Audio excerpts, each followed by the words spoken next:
Salve, povo, tudo bem com vocês? Mais uma vez, estamos aqui fazendo essa live com o pessoal internacional dos grandes canais que falam de shmups aqui. E essa live, como vocês podem imaginar, nós temos aqui convidados o Bog Hog, Shmup Junkie, e o Mark, do Electric Underground, e o PV também, que vai estar falando em inglês, apesar de ter falado português hoje, olha só como ele é espertinho. E ele vai, a gente vai fazer, óbvio, essa live em inglês. Então, ativem a legenda em português, tá bom? So, welcome guys. This is starting to become a tradition, I guess, like we did it last year. We're here again to say what are our thoughts about the year 2023, not just about shmups, but in the video game scene in general. So I guess most of you guys don't need introduction. Shmup Junkie joined us in the last minute. So, well, welcome. Dragged him in. Yeah. It's good to be here. He dragged himself. Like I thought like he was like, okay, he's busy. He cannot join us, but hey, I'm glad he did. He messaged me a while ago, and I just didn't get a chance to respond, and I just randomly happened to respond today, and he was like, "Oh, we're doing it in 2 hours." Like, "Oh, okay, yeah, well, let's do it." It would be better if he didn't even tell you, just like showed up. No, come on. We have to respect people that collaborators. Like we've been collaborating with each other's channel for a long time, so he deserved the respect. So, we did, Paulo or PV, as you want, participated on the chat we did yesterday about streaming. We did about kind of the same theme. It was more a loose conversation about these themes. But today we're going for something a little bit more structured. We have several topics here I'd like to cover, and I'd like to know your opinion, of course, if in case you have some, or in case you don't have time, because like guys, for me at least, was a pretty busy year. I didn't have time to play the things I wanted the way I wanted. I guess probably the same for you guys. And sometimes you don't have an opinion about it, so it's totally fine. So first topic I'd like to know about is, what do you think is the best original, not a remake or reprint or whatever, best original vertical shmup? Who wants to go first? Does anyone have a list of candidates? Because it feels like this year's releases were so slim. There's one. We all might be like the same game. Well, I might as well mention it because I only played one. I think I only played a single one, which is Eigengrau, which is I don't know if anyone knows how it's even spelled, but it's a kind of an experimental WarioWare type of shmup, very similar to Zero Ranger. Basically, it's like you have 4 directions which you can shoot in, and it builds on that with various different gimmicks. So you have like different walls. Each screen is separated into a wave. And they're very different. They're like mini puzzles. So, for example, there's a type of mini boss enemy who kind of slams on your location. It like aims at you and slams on the ground, and it makes you jump. And you can use those jumps to jump over laser walls in the game. I think I saw this game. I didn't play it, but I remember this name. Spell this? Yeah, I think so. Okay, is that the one that has like the orange aesthetic? Like a lot of the graphics have like an orange, like look. Oh, I no, remember seeing video of it. Not quite. This is Zero Ranger, I guess. It's been okay. It looked Mark, like Zero Ranger, but it wasn't Zero Ranger. Yeah, not only that, but it was shouted out by the Zero Ranger developers. They really liked it. Let me send this to Mark. Okay, I think I see it. Can't remember this one. I definitely, I think I added it to a Drops episode, but didn't play it. I didn't even know it was out already. Yeah. Okay, I think I see it.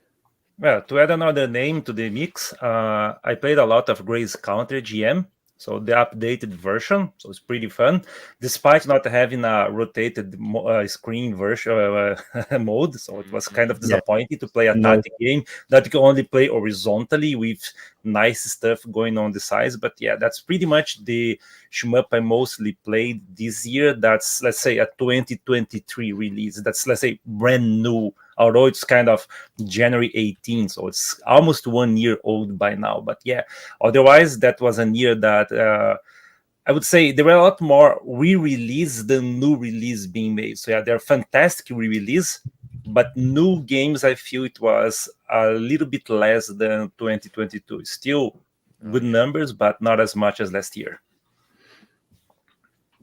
The Toho is slowly taking over. Yeah. Yeah. They can't. Yeah, soon no games will be able to be rotated. There was a lot of re-releases this year that I remember. Like I remember seeing just lots and lots of older games coming out that I was really happy to see come out. But like as far as brand new indie games, like it does seem like it had been a little bit lighter. Like so much good stuff came out right at the end of 2022, like right there at the end that it didn't like. And now we're like we have all this new stuff that's about to come out, but it's not quite there. Yeah. And, I was on a podcast, another one. Podcast Inception here. Shoot the Core cast. And they had this like news segment, and we're going through like the new releases. And there's all of them were like little NES things, like NES Shmup. So the year of the NES Shmup, I think, was this year, because they kept saying like, oh, this NES Shmup, this NES Shmup. So all these 8-bit like NES style Shmups, I think, came out this year, which aren't really my thing, but well, there was a new Terrorin game, I believe. Yeah, Terraflame came out this year. Two new Terrorin games. Wait, Mark, didn't you play Terraflame? But wait, we're on the vertical section yet. Oh, that's right. Okay, no, Spoilers. Okay, they didn't invent in the NES times. Vertical had not been invented. True. Yes, yeah. Yeah, I did. I was just kidding. Okay. Well, my entry is quite obvious because, like, I'm talking about this game for a while now, which is Gunna Blade. I totally love the game. I think it has a good balance between it's not like a very demanding game. Like you don't have to memorize crazy patterns and do all crazy stuff in terms of controls, and there's no crazy weapon system. It's pretty much bare bones in terms of shmups. And like Mark said, like it's a NES shmup, or I would say probably more a PC Engine shmup than a NES shmup, because I don't think a NES could handle all that amount of things on the screen at the same time, but probably needed a PC Engine. But anyway, I like the aesthetics. I like the gameplay. I don't know. I think in terms of vertical shmup, Gunna Blade is my pick for 2023.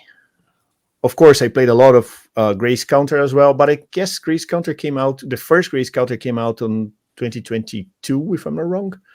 Yeah. I guess the GM came out in 2023. GM was January 18 this year. Yep. Okay. Oh, right in the beginning of the year. Okay. Right in the beginning, yeah. Yeah. All right. Yeah, I didn't know. But anyway, I also played a lot of Grace Counter GM. I love the game, but I don't know. There's something about compile on Gunna Blade that, push my buttons. So... Well, you get a lot of bullet hells, but you don't get too many compile style games nowadays. So, it's a very nice breath of fresh air. Yeah, I like that even the music compositions like remind you of compile. Like it definitely looks like a compile game not made by compile. Yeah, I really like Gunna Blade too. That's what I was a little bit afraid of, that we'd all say Gunna Blade, because it's like, is there anything really challenging it? I was going to say Toho 19, but I think that even the Toho players are like, Zun's cooking too hard, dude. Zun is drinking too much, and he's out of control. I finally managed to play a Toho game this year. I played Imperishable Night. I'm not sure which one is this on the list, but 8 or 9. It's the 8th one. 8. Yeah, 8th one. Yeah. Like almost 20 years late, but yeah. At least I played it. I like it. It's not my cup of tea, at least for now, because there's, I think, a lot to learn about the game. But it plays totally different from a regular bullet hell that I'm used to. But I like it. It's fucking hard, but I like it. There's an updated version that Tohomaku Kasai 2. So it's a remake made in China, so that's the one that also made its way to X Arcadia. So they have updated high resolution graphics for the game, but still sound is about minimal as the original one, and sound the music they did rearrange then. But yeah, it's pretty much the same Toho game. But if you play Danmaku Fantastic Festival, that's Tohomaku Kasai. The second one is exactly Toho 8. Yeah, you see, even the Toho games are made in China now. China is dominating the market. Yeah, all markets. And none of them have TATE. Yeah, I was about to say, like, I don't get why no one has ported the Toho games to like PS4 or Xbox or like Switch or something. I don't know what the licensing thing is with that, because I know Toho, Zun's pretty open about that sort of stuff. So I'm just surprised at this point we haven't seen them released on like a console or something, considering how popular they are. And it's funny because all the spin-offs, they are on consoles. You can play Toho Bubble Burst on the Switch. You can play all the strategy games, the fighting games, the Metroidvania games, but not the original. Zun has the clause, don't really shmups on consoles in the agreement. Well, we have Shikondo, which is pretty much like a Toho not made by Zun. Yeah, but that game sucks big time. I like Toho, but I don't like Shikondo. Shikondo's That's okay. Crap. Yeah, its crappiness reaches through the years. I just played it. I didn't like form a proper opinion about it. Just like played it, and okay, that's fine. But it totally remind me. No, it totally remind me of like, oh, this is a Toho game for consoles. I remember on release on Switch and on PC. The PC port was straight up broken, as in like you couldn't like rebind things correctly. It didn't run. It was just busted. So I was like, fine, I'll play it on the Switch. The Switch port was broken because it was like way zoomed out, even on a Switch. So it's like, let me get the magnifying glass to play. The bullets in that game are so small; they're like little dots. Like, oh my god. Yeah, I mean, it has like kind of some cool visuals and everything, but everything else. Yeah, it has hot demon girls. That's about it. That's what I'll say. Hot demon girls, I can respect that, but that's about as far as it goes. Yeah, that's as much as you can get out from the game. Hot demon girls sell, bullets don't sell. That's why. That is true. Yeah, you can have. You can't see them, definitely. Well, notes to devs: hot demon girls sell, bullets don't sell. That's why the bullets are tiny little dots. They don't want to obscure the demon girls. Right. Are they even smaller than like in Last Hope? They were that small. Yeah, I don't think they were supposed to be that small, because on the PC version, but on the original Switch port, maybe they patched at this point. I mean, it was microscopic because it was zoomed out. It was ridiculous. Maybe you can start a new genre like boobs and bullets, something like that. Dude, that's like it's already out. Steam Shmups. Yeah, that's like a deep space waifu. Yes, and they sell like exponentially more than any proper shmup. It's so sad. Someone is probably already milking this cow. I bet. You know what your next shmup is right now. Yeah. Yeah, I gotta work on that. Revenge or something. Work on that. So, waifu. Who else? I think Junkie didn't. Yeah, I don't think I've gone yet. So what I'll do for this one, because I haven't played any really well, I'm going to cheat. I definitely want to say that Ghana Blade was on my list, and I really, really want to play it because I'm a big fan of compile style games. So I'm kind of bummed that I haven't had a chance to play Ghana Blade yet, because I've heard so many good things about it. And I know if Felipe likes it, I'll probably like it too, because we both like Rude Breaker and a lot of similar games that they made. But I'm going to cheat, because even though it's a game that's not out yet, it's a game that I've been playing because I'm testing it. Hey, it's got so it's not really out yet. And honestly, I can't say it's because I haven't played a lot of Best Vertical games. I don't know if it's going to end up being a really good game, but and that game is Signy, that's coming out next year by Konami. Oh yeah, I was going to ask you about this game. Yeah, so because a lot of people are giving the game hell because of what it looks like in early videos and things like that. But from what I've played so far, and I haven't played anywhere near the totality of the game, we're just talking about like a couple levels, 2 or 3 stages and portions of it, is that it has a lot more potential than people are giving it credit for. They don't know like the full story of it. I've had a chance to actually sit and meet with the developers, and just kind of give them my feedback and talk to them. They don't realize that it's not a Konami game. This is a small independent studio that started working on this before Konami even kind of took over and started funding it. They're from Scotland, right? Yeah. Up here. So they're very passionate about the game. Like I said, it's basically a passion project. They're putting a ton of time and effort into it. And there's a lot more to the game than people are seeing right now. But when they actually get a chance to get their hands on it and play it, it's definitely not going to be for everyone. It's not going to be like if you're a traditional shmup player and you're looking for a bullet hell, that's not your kind of game. It's a twin stick shooter. It's not based around dodging as much as it is about resource management.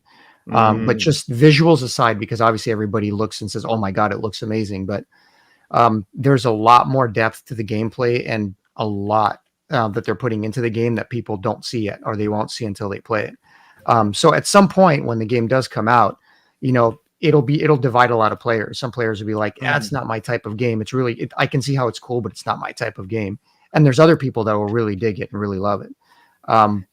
But nobody, once they play it, will be able to say this game is weak, or this game like was phoned in, or it was done quickly or cheaply. Like there's so much that's being put into it that they're like, hey, at the worst, I think many of us might say, I liked it. I didn't love it because of ABC, but it's definitely not, what I expected it to be. It's not a cash in. It's a very deep game with a lot of scoring mechanics and a lot of gameplay mechanics and variety. And there's just a lot they're putting into it. So that's for me, because I haven't gotten a chance to play a lot of new games this year.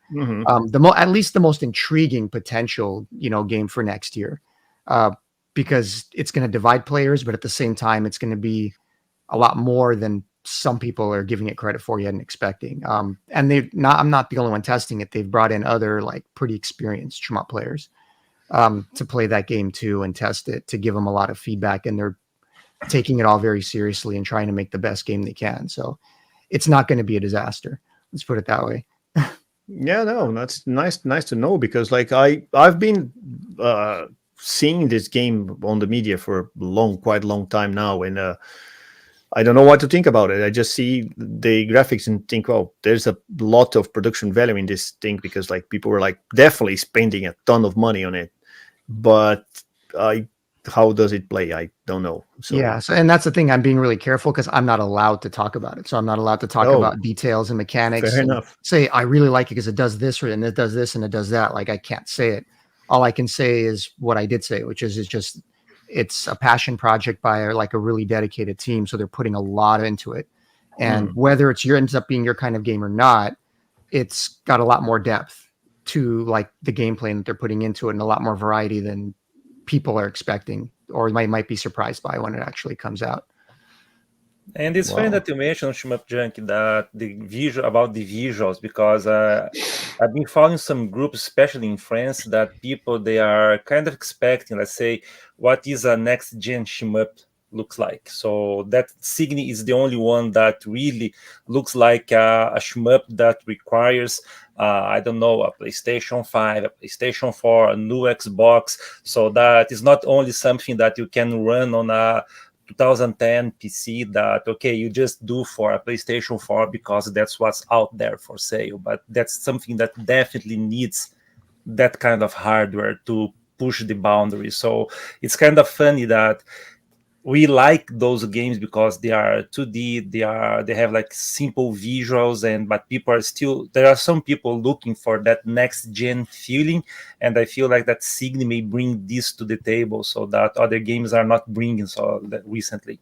Well, yeah, almost to an unrealistic level, because it's like, the graphics are so, flashy and visually impressive that it's going to be hard for like any, lower budget or even mid-tier budget shmup to measure up. Like, this is like AAA studio level of like visual quality. That's just hard to match. But there is more to it than that. So I said, if you're into a resource management style, like heavy type of game, where you're managing your shields and your firepower and like your ground shot and your base shot, and there's all this variety, and like you really have to manage everything throughout a level because the levels are long.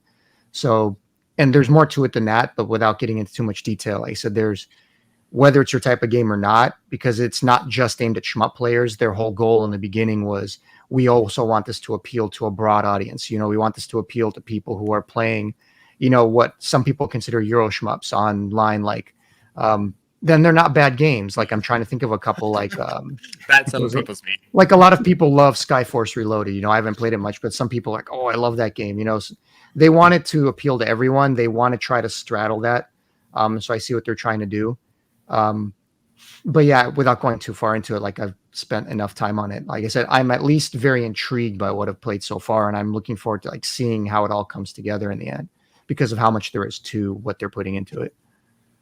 Yeah. But if it's a twin stick shooter, this is something that's interesting. If it's a twin stick shooter, I mean, is that really, do we really put it in the shmup category in the same sense of like a Ghana Blade or something like that? Because there's a lot of really bitchin' twin stick shooters. Sure. And twin stick shooters are a very marketable genre, very marketable. So it's like, you know, like Hotline Miami. I mean, that game's sick. That game's a twin stick shooter, you know. Mark, I like this game. I think it's because it kind of it looks and plays like a shmup in a lot of ways. So the good example would be Extra Galactic. I don't know if any of you have played Extra Galactic before. That's actually a pretty cool game, and it's done really well. And it even has one of the only games I've ever played that has inertia that works. It has way more inertia than Signy, which looks like it has inertia, but it doesn't really, not much. But it's a twin stick in that sense, but it still feels like you're playing a shmup. So that's kind of why I put it in that category, because Extra Galactica I would also consider a shmup, very much so, even though it is a twin stick, asteroid style like type of game. Because if it's not a shmup, what the hell else is it? It's definitely not a run and gun. So it's kind of that in between, like it's a twin stick, but it looks and plays like a shmup in that way, in that sense. But because it's a twin stick, it can't be overly focused on precision dodging because that's not the purpose of it. Makes sense. Yeah, the first thing that came to my mind when I saw Signy was I just figured out it was another studio, the different studio apart from Konami later. But the first thing I saw was like, man, we need a Gradius with this graphics. But then I said, it's not Konami. That's the other thing that's exciting. I mean, because it is being supported by Konami now, it would be to everyone's benefit that the game did really well, because if it did, you know, that tells Konami, hey, you know, Shmup, this did really well. Maybe we should put money. Maybe we should make a Gradius. Mm-hmm. You know, maybe there's money in that. I don't know, but I would like to see that. Yeah, definitely. Okay, so for the second topic, what do you think is the best original horizontal shmup of 2023? Like me and I'm gonna cheat and steal Boghog's answer before he can talk. Damn it! Damn it! You know it. Damn it! Did I win? Wait, what? What did you just say? Terraflame? Is that it? No, Universe. What do you mean? Okay. I'm not Universe. I know. Universe. You kind of put me onto Universe, so I'll give you Universe, and I'll. There we go. Yeah, I'm the origin point of Universe. Yeah, Mark just did Universe in your video. I remember. Yeah, I'm the Big Bang, baby. I'm the Big Bang. Bob was messaging me about that. I was like, oh, that looks sick. So yeah, I had to convince Mark. Yeah, Universe game. Yeah, it's like a Gradius fan game, which emphasizes the chaotic aspect of Gradius, where you just have enemies shoot backwards. Yes, it's like Gradius 5, except it's instant. So you don't have you immediately shoot backwards with your options, and the levels are designed for it. So it's like the enemies come from all sides. There's a lot of chaos. There's a lot of overlapping elements. It's crazy. Like the enemy count is like bullet hell levels. Instead of the bullets, you have that many enemies just coming from every angle, and it's so chaotic and fun. But to compensate, they made it a lot more forgiving. So, for example, your hitbox is small, not like bullet hell levels. Yeah, I bet Mark likes that. But also, you have more iframes when you lose the shield, so it doesn't instantly just get destroyed. They also remove Gradius syndrome, right? There's no more. Yeah. You instantly respawn. Yeah, you instantly respawn. Get your stuff. It's like if I sat down and said all the things I want to change in Gradius, the guy's like, "I got you, fam." That's Universe, basically. Yeah, pretty much. And it's just sick. Yeah, and it's just so interactive and chaotic. Just stuff happening everywhere at all times. Just the pacing is great. It's fairly short. You know, it's not Gradius 5, that's for sure. It's pretty difficult, and it's just I think it's really cool too that it's like a legit, what do you call it, like fan game ROM hack, because you know a lot of shmups, you know, commercially that's not a good idea, but I feel like I don't know, it's cool because you get all these Super Metroid ROM hacks, you get all these Super Mario Bros. ROM hacks, but you never get that with shmups too often.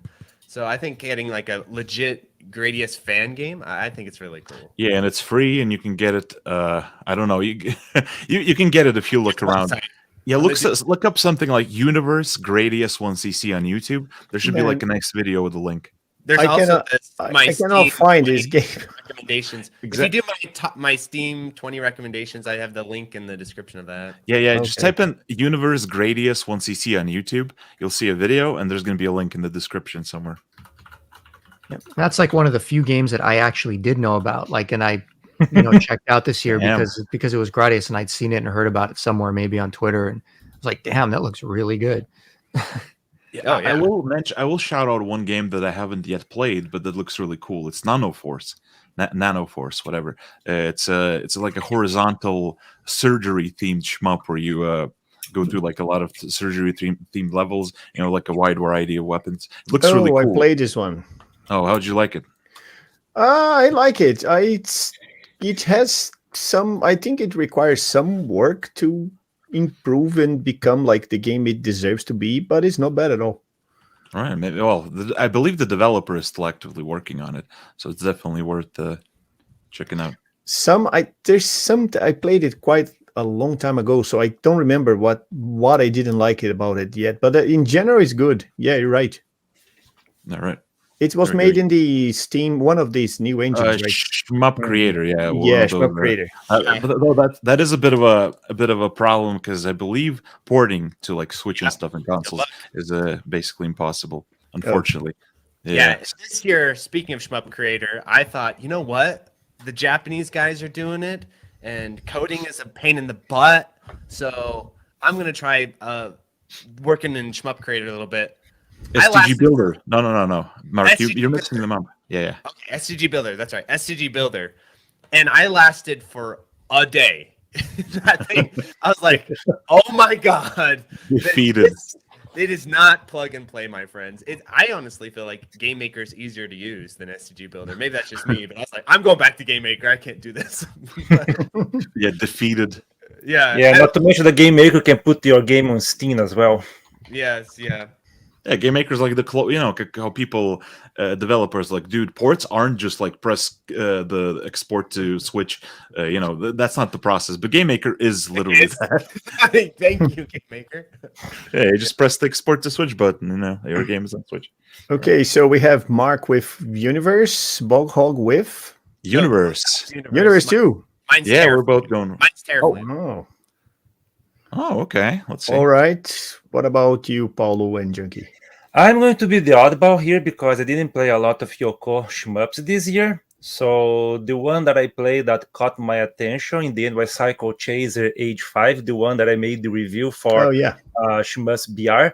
So it's a very small indie game, like one guy that did the game as his final project for his computer science and design with a major in the guy was making a major in design with a minor in computer science, and he made a game, a shmup that reminds a lot Thunder Force, and he mixed that with Gradius and also a bit of Darius, and then it came up this game, and the soundtrack for the game is awesome. He used the Furnace tracker that used the same chip as the Genesis, the Mega Drive, and the game is awesome to play. So it's not on the hard side, it's a bit on the easy side, I would say, but it's a very fun game to play and very inexpensive. So that was my pick for the horizontal shmup. Like I said, it's kind of an oddball because it's not a big game. I think that most people don't even know about it, but which is a bit sad because it deserves a little bit more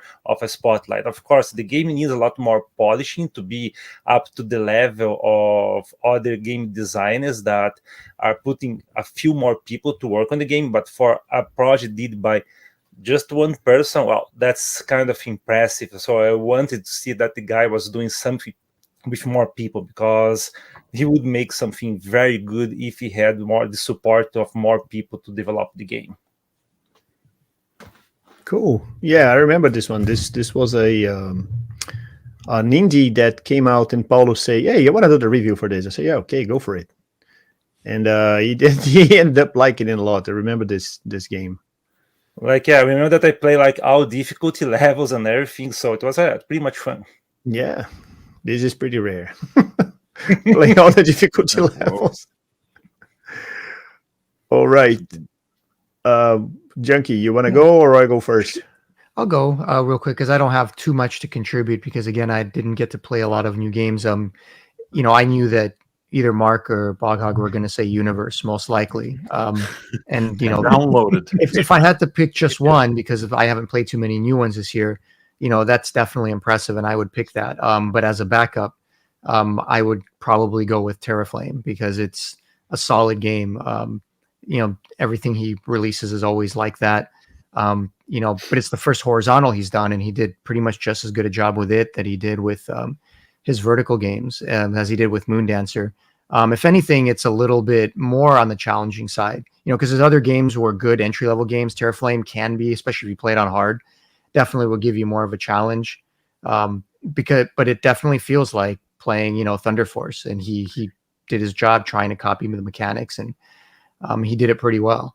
It's like if you've played like Thunder Force 3, you know what to expect, and it had just the right amount of challenge, and I had fun with it. That's one of the very few new, as opposed to older like horizontal games I got to play this year. Terran's breaking his shackles. Yeah, and let's shout out. It's not a horizontal, but I just remembered it. I haven't played it because I can't sit through puzzles and shit for enough to figure out how to do it. But there is a mini shmup inside of Void Stranger. I was watching Jamers' video on it. It looks pretty awesome to be honest. It does look awesome. I gotta get like a save file to get to it or something. But what's the name of the game? Void Stranger by the Zero Ranger developers. Oh, I see. Shmup tucked away somewhere in there. Yeah. Oh, I saw Jamers. I think I saw Jamers playing, but I didn't figure out what was it. So I know. I think he was being he's being cryptic, trying to avoid spoilers. Yeah. Oh, I see. But it looks really cool. It looks awesome. It kind of breaks my heart a little bit because it's like, yes, please, Zero Ranger devs, please just give us another shmup, please. Yeah, don't torture Mark's brain. Don't torture puzzles. Don't make me sit through puzzles to play your shmup, please. Oh, it's about the same as wanting to play a new giraffe game, and then you figure out that there's a new shmup that's inside the Eurokill, which is a visual novel game. Oh my god! Though Void Stranger's puzzles are a lot more fun than something like Instant Brain. And remember, Instant Brain had the Donanpachi ported inside. I don't. Didn't know that. That's a visual Cave made, and then they put he just wiped it from his mind. He's like, I want to forget, Mark. Let me forget. Yes, never forget. Well, my pick is, I would say, quite divisive in terms of opinions because some people don't more than me the game. Probably. Well, I like Valfari's Mechatarian. It's I quite like the game. It's a departure from the run and gun team, and but man, it's awesome. I really like what I see there. I really like what I play there. I did a full run on the game streaming, and it just makes you come back for more. And the production value in the game in terms of graphics and music and whatever is it's absurd. Like the amount of love they invested in this game is amazing. And some things I can say I like about it, and sometimes some things I can say I don't quite like. But between the likes and dislikes, the likes beats the dislikes by far. And it's not, I have to say that because some people are thinking, oh, it's a shmup. It is, but it's not an arcade shmup.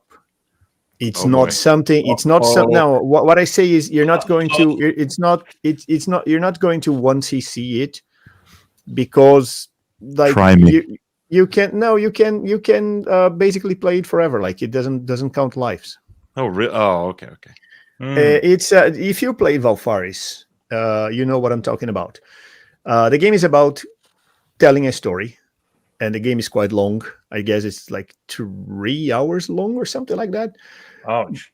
Yeah, the game is long, and you have save points. You can shut down the console and come play next day and continue from where you stopped.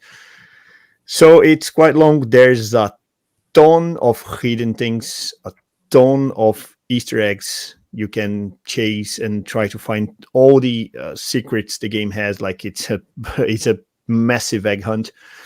And but what I like about it is actually the production. The game looks like a PS1 game with steroids. You know, the aesthetics of the PS1 games, like the kind of warped. PS1 is coming back, dude. It's so good. Yeah, the wobbling vertices. You know the kind of, you see the textures, but they're kind of warped, but in high res. Right. And but in high res, so it definitely looks like a PS1 game with all the aesthetics of a PS1 game, but with steroids. And how do you spell this game? Valfaris. I remember playing the demo of it, but I didn't know the full game came out yet. I can't. Val. VALF. No, I pasted here in the shot. Yeah. Is it officially out? Because I thought it was just a demo. I remember playing. November 21. Yes, I just played it, and it's what I like about it is the fact that it kind of plays off like Lords of Thunder. Yeah, the sword. You have a melee weapon. It's not automatic. Like you have to press the button to activate a melee weapon, but you can do tricks with the melee weapon. You can hit forwards and backwards. You can switch to a different melee weapon. There are secret. Look at the video, can actually cancel a bullet with the weapon. You can go Jedi and kill the bullets. I remember seeing this. It's cool, man. It's such a cool game. I had a blast playing it, and I'm totally biased in terms of soundtrack because it's made by I forgot the name of the guy from Celtic Frost. So it's quality metal, and the visuals are amazing. Like every scenario, every time I challenge you to pause the game and not see something that should be on a metal album cover, because it's beautiful. The game itself is beautiful. It's the difficulty. It's not that easy, I would say. It's something you will probably gonna beat, like the standard difficulty. You're probably gonna beat like on the second or third try.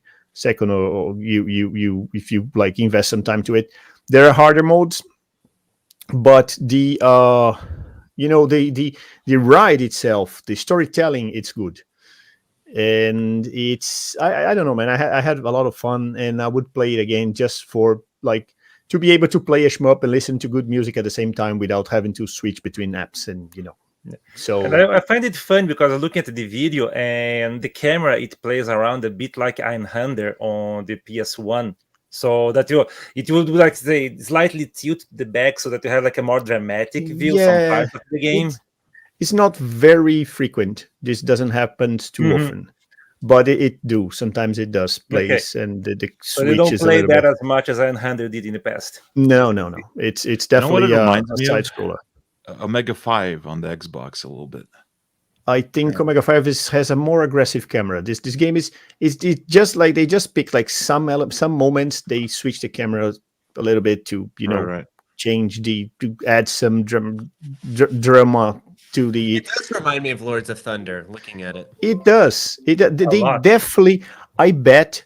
I have to ask this to the devs because they send me the key, and I have a good relationship with them. I have to ask them if they were influenced by Lords of Thunder, because like metal and a flying guy with a sword. Come on. Yeah, there's no way they weren't influenced by Lords of Thunder. No, come on. And even you can tell by some of the options. I'm watching the trailer. Some of the options have like that Lords of Thunder spinning around you type of thing going on. Yeah. While Konami don't give us a new Lords of Thunder, I guess Valfaris Mechatarian do the job and do it well. So yeah, that's my pick. Like I mentioned, you're not going to try to 1cc or whatever. It doesn't count lives. It doesn't go crazy in terms of bullet patterns or whatever, but the game is fun. And it's beautiful. Will this dethrone Super Punch Patrol, Mark? Absolutely not. That game is too legendary to be dethroned by Lords of Thunder. Okay, so I think we covered the horizontal. Okay, let's go for the next topic. What is your best original on-rails shooter? I got one. Or like I like calling, and people hate me for that, on reuse Shmup. Every time I say this, a hardcore fan like have a heart attack. So like just killed someone. See, this is my glasses adjustment, anime moment, because I know I'm being a hipster here, because there's a caravan game that was made for a game jam called Stardust Sinner. It was made for, I believe, the Toho Jam, and it's a very Stardust Sinner. It's by Crow's Nest. You can look it up on it. Sinners in the title. Hell yeah, itch.io. And what it is, it's like a very extremely fast-paced caravan rail shooter where you aim with the mouse I think that looks cool. A stick. Yeah, and it's extremely fast-paced. It's ridiculously fast-paced. It lives up to the caravan spirit. You basically just shoot down a ton of enemies coming in really quickly. You use these kind of like charge attacks to clear out waves. It has a pretty in-depth scoring system, and it's really addictive to play. It's absurdly fast-paced. What's the name of the game again? Stardust Sinner. Look it up on itch.io. It's free. How long does it last? Oh, very short. It's a caravan game. So I want people to pester the developer into making full games, because he's like a caravan guy, I know. I play this game. Yeah. Caravan guys are like writers, but they just write short stories all the time, and you're like, all right, can we get a book at some point here? Like, come on. Yeah, they're like drifters, At least like make a caravan compilation, like have 5 caravan stages. How about you? Okay, how about this? You take 5 caravans, okay, and then you like make them increasingly difficult, and then you put them in order into that is crazy game, and then you release it. No one has done this. This is wild idea. Crazy. Okay, so Mark, what's your pick? Well, this is my glasses adjusting moment, because I have top secret insider information on a very important and promising rail shooter, perhaps one of the best rail shooters being made. And I have lovingly dubbed it "Penguin Must Die." That's the working title. That's the alpha front. Penguins Must Die. He's solidifying it. And what it is if you tune into Bog Hog's dev streams, it's this rail shooter he's making that looks amazing. It looks, and I love how it's using like Mega Man. No, what is it? Yeah. What's the game you're using? Mega Man's. Yeah. It's a mix of. Yeah, I'm using like placeholder sprites for Mega Man, and Mark's so into it. He wants the game made more than me at this point. Yeah, that's my 2024 release of the year. It comes out in 2024. I'm so excited for it. Just let me just a highlight to the audience. Don't Google for Penguins Must Die. It's horrifying. Yeah, that's not the name. No. Don't do that. It has no name. You just have to go to Bog Hog's dev streams. And I see. Yeah, exactly. Between us arguing and talking about video essays, it's in there somewhere. Yeah. In between the arguing. I just want to wash my eyes now. But anyway, nah, don't Google for Penguins Must Die. Don't. Come on, man. Gonna ruin your day. You're making me curious. No, don't do that. I call it that because one of the big sprites is a giant fat penguin. That's really cute. All right, who wants to go next? Well, I don't really have one, so I can just go next because so few rail shooters came out this year that I barely know of any. I know that Air Twister came out recently, and I've seen reviews for it, but I haven't played it. And but hold on, Junkie. But hold on, isn't Signy a bit of a rail shooter if you think about it? If you really think about it. Well, maybe if I think about it, but I mean, how? I don't know. I wouldn't consider it that. I don't get it. Twin stick, right? It's like Sin and Punishment too. If it's a twin stick. Yeah, because you can say any shmup is a rail shooter in the sense that it's moving in a single direction. Yeah. Okay. But I mean, like I've seen Missile Dancer 2 coming out that looks interesting that Terrorin is working on, and but I can't think of anything else that I've played this year that would be considered really like at least a first person, like what you would normally consider like that type of rail shooter. It needs a Z-axis. I think that's the key there. I feel like there's probably something good going on in the VR side of things, but I never checked. Possibly, yeah. I don't know. Yeah, I'll tell you, my rail shooter of the year, besides Penguin Must Die, was I got a Steam Deck and I was playing Sin and Punishment on it. And that's an experience for you. You can probably be the only one here that never played this game. Me neither. Oh, guys, you gotta fix that. This should be your 2023 shooter. Go play it right now. But it's on a Nintendo 64. No. The second one is on the Wii. It's called emulation, my friend. But even emulation, you know, I'm afraid I'm installing Nintendo 64 emulation, and my computer, the antivirus will block it. But no, you don't want to do that. But hold on, Sin Punishment 2 is on the Wii. What are you talking about? Aren't you in Brazil? Aren't you guys like all about emulation? You all play Fightcade, and you guys are the emulation People kings. don't like the N64 He abandoned that as life much in once he Brazil. moved. That's the point. Yeah, once he's a YouTuber. What emulation? What are you What talking is that? about? I don't know what you're talking. Yeah. No, we emulate, but we emulate good stuff, not Nintendo 64. Come on, I don't like this. Oh, damn. Oh, I see. So treasure aren't good enough for you. Is that what But you're hold on, saying? Philippe. But hold No. on, Philippe. How about the Wii? Because the second one is on the Wii, and the second one is awesome. On the Wii could be, and the Wii, I guess Yeah, the fact that you're using the Duo controller there, it's fun. But like I don't know. the Nintendo 60. Just pretend it's on PS1 as you're playing it. You emulate it, rename it to like PS1 emulator on your desktop. Yeah, can you like disable filtering? Treasure secret game nobody played and play it. Yeah. No, actually, I'm picking you guys. Of course, I play anything that's interesting, but like I'm a bit too lazy to explore the N64 library because of reasons. Well, it's the only one you got to do. It's the only one. Yeah, it's the only game. That sounds good. Sounds fair enough. Sounds like a plan for 2024. And well, Junkie, you mentioned you didn't play Air Twister yet. No, I haven't. I mean, Okay. I know of it. I watched some reviews of it. I just haven't played it yet. Do any of you guys have played it or? Nope. I'm to play it tomorrow. I got the disc from Japan, so probably it's going to be the best new rail shmup I'm going to play in 2023. So I'd have to do it. So, but that's it. Mostly looking forward to Astra the Striker next year.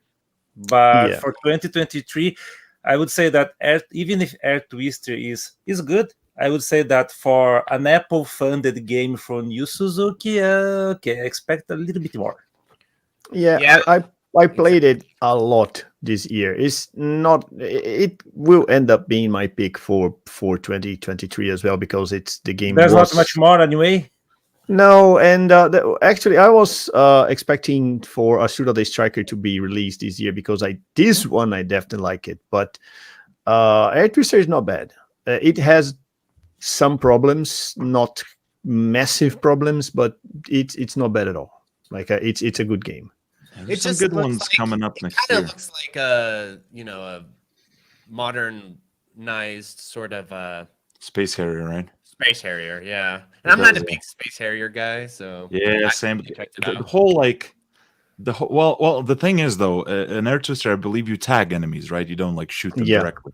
So it's a little bit better, right? Because in Space Harrier, you have to like hover over the enemies to shoot them. Actually, you can do both. If you press the button, you shoot straight. If you hold the button and move the reticle on the enemies, you lock the enemies, and then when you release, they get hit by a homing shot.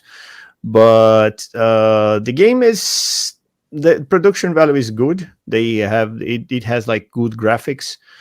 The soundtrack strongest point is also the weakest point. It's way too how can I say? No, the soundtrack is good. They found a band that definitely sounds like Queen, and a guy that sings pretty much like Freddie Mercury. And if you hear it, you say, "Oh, it could be a Queen album, a new Queen album." But the problem is, man, after the game is quite long, and after you play it for like a couple of hours, it's like listening to a CD on repeat on shuffle. Boy. You see, so the songs are good, but they overflow your brain with information of you. So you see that it's like listening to one of those pop radios that only play the same songs every now and then. And there are two. Yeah, but it's good. The game itself is good. The soundtrack is a little bit hit and miss, and depending on the the soundtrack is nice, but sometimes you get tired of the soundtrack. It's the same way you like the soundtrack. You say, "Oh, this is very well produced." You get tired of saying, "No, man, this song again is the third time on the same run." So There are two rail shooters that I'm kind of interested in that are coming out next year, I believe, which is Mirage Feathers on Steam and Asura the Striker. Yeah, Asura the Striker is the one I'm looking for. Asura the Striker is the one that I'm looking for. Yeah, that one looks cool. Have you guys seen Mirage Feathers though? No, I didn't. Let me check it out. Yeah, Mirage Feathers. It's incredible because we think we know a lot about shmups, but when we come to a streaming like that. Okay, so Mirage Feathers starts with cute girls in the thumbnail. Yeah, it's Toho, but a rail shooter basically, or something like that. But it does this is definitely Paulus Ali. Yeah. Oh yeah. Is this the developer who did Grace Counter? Oh no. No, Oyasumi Workshop. It's their only game on Steam. Yeah, they're new, I suppose. Yeah, it kind of does. It kind of has that Grace Counter look to it a little bit, doesn't it? Yeah. I think it looks cool. Yeah. Yeah, it look like the color, the environments are really good. There's some videos as well, I believe, on Twitter. Yeah, it looks like a Space Harrier and Afterburner on steroids. Yeah, it's exactly that old 80s look, but with high def and more frames. So yeah, that's something to look into. That's pretty much what we're doing with our game, but that's fine. Looks like we're not that wrong on this our direction. So what's the other one? Azure Strike. Do you have cute girls in your game or not? Azura the Striker. Of course. Oh my gosh! Why Azura? It's Japanese, I believe. So they can't. They can't have like a normal name. They're gonna be fancy. There's that one game, Azure Striker. So. Oh no! This is Asura, like the Striker. I posted on the chat here. Yeah. It's awesome. It's a fantastic Space Harrier clone. I played the demo. I guess the demo has 4 stages or 5 stages, something like that. Man, so that's an arcade game basically, right? Yeah. It's got like a little bit of like a Guilty Gear look to it. A little bit. It's not full on Guilty Gear, but like it's got a little bit. That's cool. It's cel shaded. It's very good. The demo itself is amazing. Like I like the fact that people definitely made like a nice demo that give you a good idea of what you're gonna play. I mean, it sounds like you only need the demo at this point. 5 stages, perfect. Yeah. I mean, the idea is I like that it's fast paced. You know what I didn't like when I was looking at Air Twisters? It just looked kind of like it kind of moved along kind of slowly. It's like the whole reason you play Space Harrier or Afterburner is because of the speed and pace of the game, and it's not always fair. And some of the deaths are cheap, but that's just how the game is. So like when I see Asura Striker, like that's the first thing that's like stands out to me is like it looks like a space, like it plays like Space Harrier would. It plays at a certain speed that people that want to play that kind of game are looking for, or at least that I'm looking for. Yeah. So Air Twister kind of looked like it was like I didn't feel like I wanted to play it because it just felt like the levels developed too slowly, and it was more almost like Panzer Dragoon, except Panzer Dragoon can be good because with Panzer Dragoon you have the mechanic of looking around you and shooting in different directions, so you're doing a lot. But when you're only looking forward and everything's moving so slow, it just kind of, I don't know, and it's a rail shooter like that. It's a little limited. What I feel about Air Twister is they made a game to be played like 100 times. You have lots of things to unlock because it's not an in-game shop like you buy it in between the runs. You don't play, like you don't enter a shop and play things while you're playing, but you go in and you unlock things with points you get by playing the game. And the problem is like most of the things are useless. So there's like one weapon here and there that makes a difference, one item here and there that changes the playability a little bit, but most of the time, like you're just playing you're just playing the collision. It's like you're just unlocking everything to see what's next. The game is kind of slow paced. Depending on the stage, it's quite boring, quite slow. Air Twister. Why I didn't end up reviewing it because I looked at it and I was like, this looks like a mini game of like another game. And like, Kamiya's mini game, dude. Yeah, it really looks like you're playing, probably Shenmue 4 or whatever, and like a mini game in Shenmue 4 is Air Twister. That's what it kind of looks like. That's originally an iPhone game. It was. So that's the problem. You're supposed to play in 5-10 minutes and wrap it up and play again next day. Yeah, it started as a mobile game, and like they added physical controllers and ported it to console. But like people love playing it on the Switch without the Joy-Cons, so finger on the screen and that's it. Oh my gosh, yeah. I wonder why all these developers are going off like Space Harrier. Is that like the best rail shooter formula? Because it always to me feels a little bit awkward how you have to use your character as a cursor. Kind of blocks your aim, and because the aim doesn't move independently, there's no like dynamics with how you move the aiming. So I don't know. I don't know why they're so obsessed with Space Harrier in particular. Well, besides Yu Suzuki, he's he has a passion to that. I guess it's because of the game's popularity. Like it was massively popular in the 80s. So yeah, I don't know. My favorite rail shmups is Res, but Res played totally different from the new ones. So the most recent ones. And Res is most like a rhythm game instead of shmup as well. I wouldn't say that. There's nothing about rhythm on it. The right way to play it is a rhythm game. It's not as a shmup. Man, I have probably 400 hours in Res. Like rhythm doesn't make a change. No, rhythm doesn't make a change in this game. Like if you follow the rhythm or not, it doesn't do much for the game. But then that's not fun. You're just shooting things. No, but it's like some Sin and Punishment, my friend. You're playing Res for 400 hours, and you're yet to play Sin and Punishment. What's wrong with you? Res sounds better. Shooting isn't fun. Shooting isn't fun, and ShmupsBR on the ShmupsBR podcast. Shooting isn't fun. How dare you? Shooting is fun. Just shooting isn't fun. Shooting with style is funnier. Wait, can you not move in Res? Yes, you can. You can. Oh, yeah. Then it's not just shooting; it's shooting and dodging, I suppose. No, actually, you don't dodge. You have to shoot the enemy's shots. But then why would you move? You move to see more things on the screen. There's some enemies that appear on off screen, and so you have to chase them to get all the secrets, all the unlockables. You dodge the camera's blind spots. There we go. Yeah. Yeah. Directly. Yeah. Okay, I think we covered the on rails. Even if we didn't say much about the release, there weren't many releases this year. Besides, Penguin Must Die. That one, you guys got it. Yeah. Okay. Don't Google. Not yet. Yeah. Okay. Step streams for that one. So for the next one is, what do you think it's the best original run and gun of 2023? Oh, I could take that one since I've played a handful of them. So I don't think I'm going to be stealing anyone else's because it's probably a game you guys know and have played, but it's not nearly as like well known or popular as I think it should be because it's actually really well made, and that's Shinobi Non Grata, which came out this year. It's one, I really enjoy it because it's Ninja Spirit. It's heavily inspired by Ninja Spirit, which is a game I always loved and enjoyed playing. Whether it was on the TurboGrafx or the arcade version, which is really hard but really good.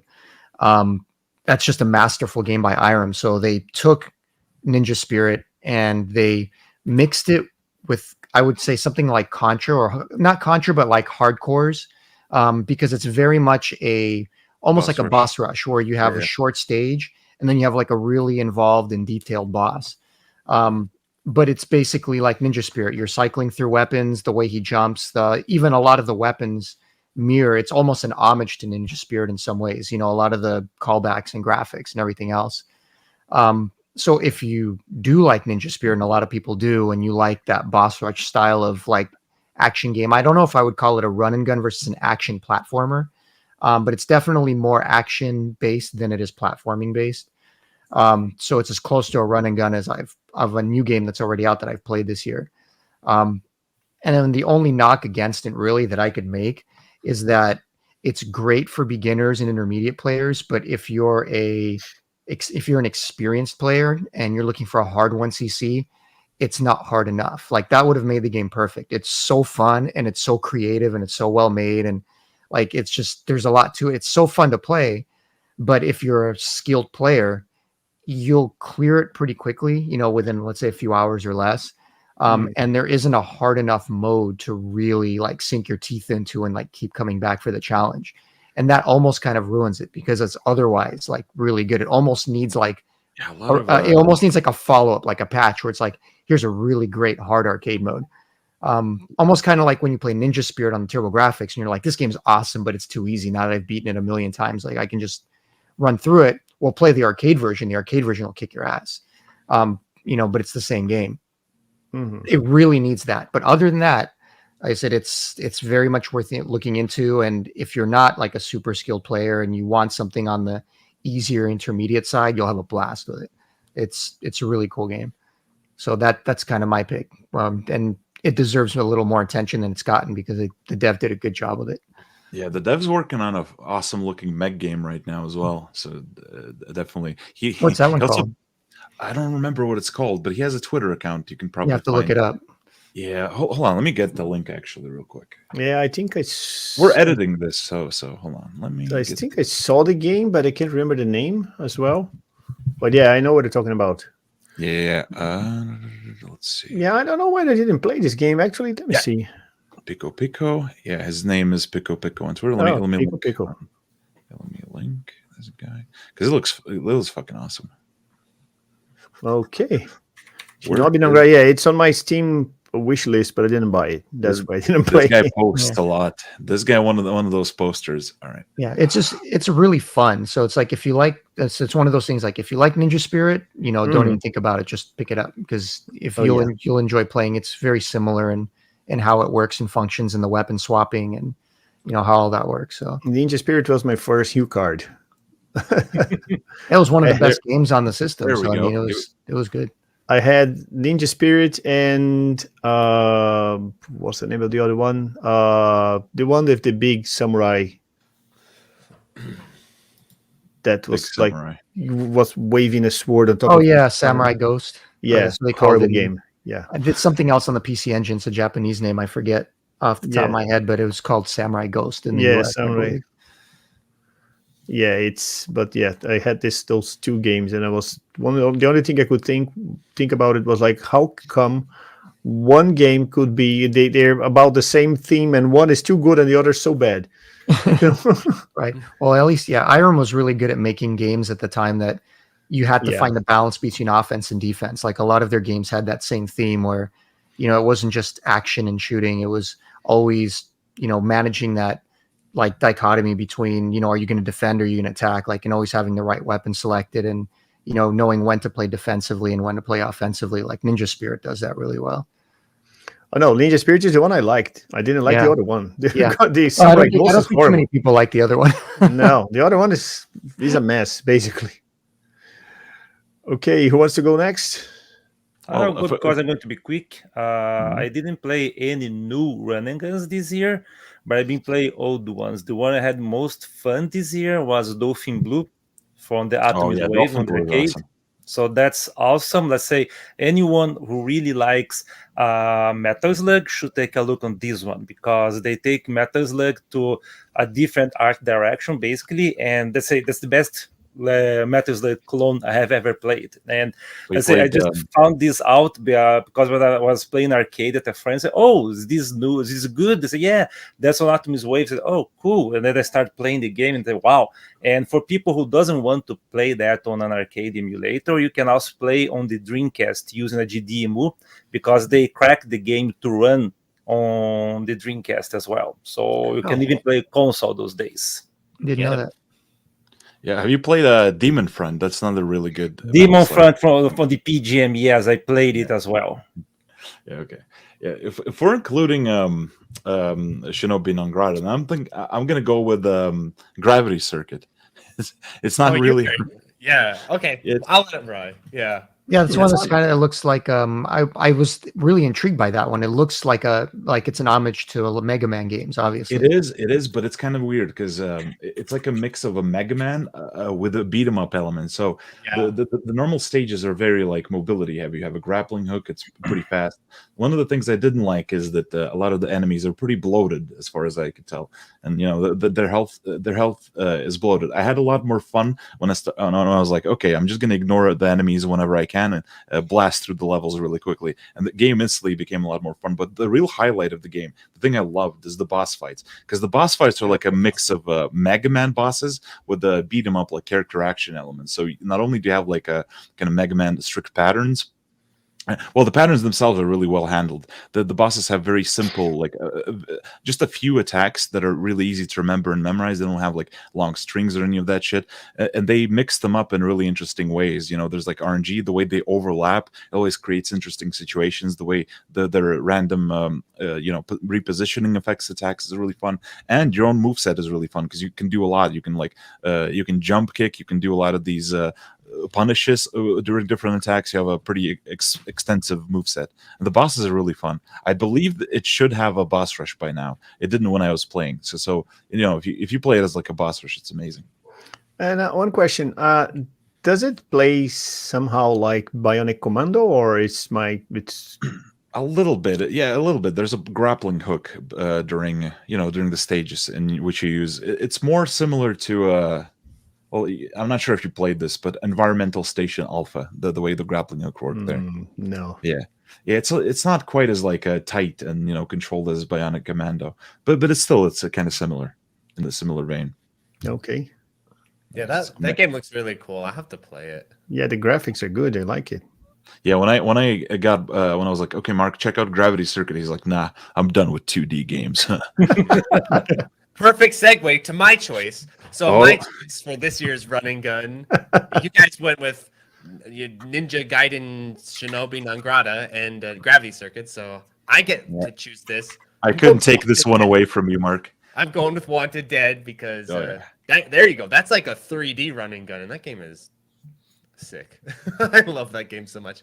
And I think if people understood it when it came out, because everyone was kind of thinking it was going to be like, Ninja Gaiden, the 3D style games, or maybe a little bit like Devil May Cry or something. But it really isn't. It's more like if you took Metal Gear Rising and then you stuck Metal Slug in there somehow. Because you do legit, Mark, like routing. Mark, yes. Your camera is saying battery exhausted. Okay, time to change the battery, kids. I got too excited. Don't people use the chargers anymore? Yeah. His Wanted Dead Game of the Year review is just as much of a train wreck as the release of that. I think it's time for him to feed the hamsters. Oh, yeah. There we go. What is going on over here? We're going to be seeing. There's a pic from 15 years ago. Yeah. Calm down, boys. Calm down. Calm your ass down. Okay, am I back on camera now? We're back, yeah. Okay, let me fix my fishbowl that I smacked over and broke during the last recording. Okay, I'm back. I'm back. Yeah, so I'm going to go with Wanted Dead for my run and gun of the year because you are running. Stone has insane movement speed, and by damn, you are gunning people down. And what I really like about the game is that it really forces you to use both styles of gameplay, because if you just try to play it as a straight up like character action game, you're going to get shot to death and you're going to get grenaded from around corners. But if you try to play it like Gears of War peek and cover, you'll run out of ammo. So the game forces you to kind of stick and move around. It's really cool. And it has some real arcade moments. Like in stage 5, there's this part where you turn the corner and a guy with a grenade launcher just standing. It's just up on like a balcony. You turn the corner, he just blows you up. I'm like, damn. Yeah, you got to actually memorize. You have to memo the stages, and I had so much fun playing that game this year. So that's my running gun of the year. 3D, yeah, 2D. We're moving up. It's okay. Nobody said it had to be a 2D. That's fine. But I also have a 2D selection just in case you guys don't like that pick, which was it's not a game of the year or anything, but it's something I'm keeping my eye on. It's this Metal Slug fan game called Aqua Iban. And you're like in a scuba outfit, and it's super reminiscent of Metal Slug. It is out already? No, it's a demo. It's in demo form right now. Everything's a demo now. Because I was monitoring this one. Yeah, so I played the demo. It has promise. It has some issues, but I didn't want to be the one video, make a video and just like hammer the poor guy. So I'm waiting for the final release to come out, but it's looking really interesting, so I want to check it out. Okay, so before we move to the next step, the next part, Shmup Junkie mentioned about Shinobi non Grata, and I just looked at the video, and it's kind of funny because it reminds me a lot of the Legend of Kage. So it's like fast-paced game. So it's not like when they talk about Shinobi, I think about Sega. Shinobi is much slow-paced, methodic. Dude, but Shinobi no Grata is very fast. You move around. There are cool boss fights, and it's already on my Switch list when it goes on sale again. Legend of Kage is a good comparison too. Like I said, and I figured that and Ninja Spirit between the two, they were just Depends on who you talk to. Ninja Spirit and Legend of Kage, so both same vibe but different audience.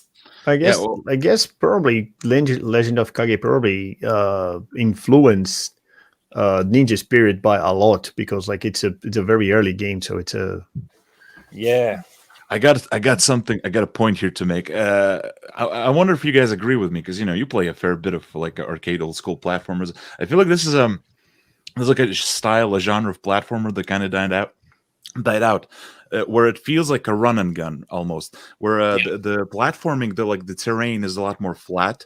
There's less like straight up platforming pit stuff going on.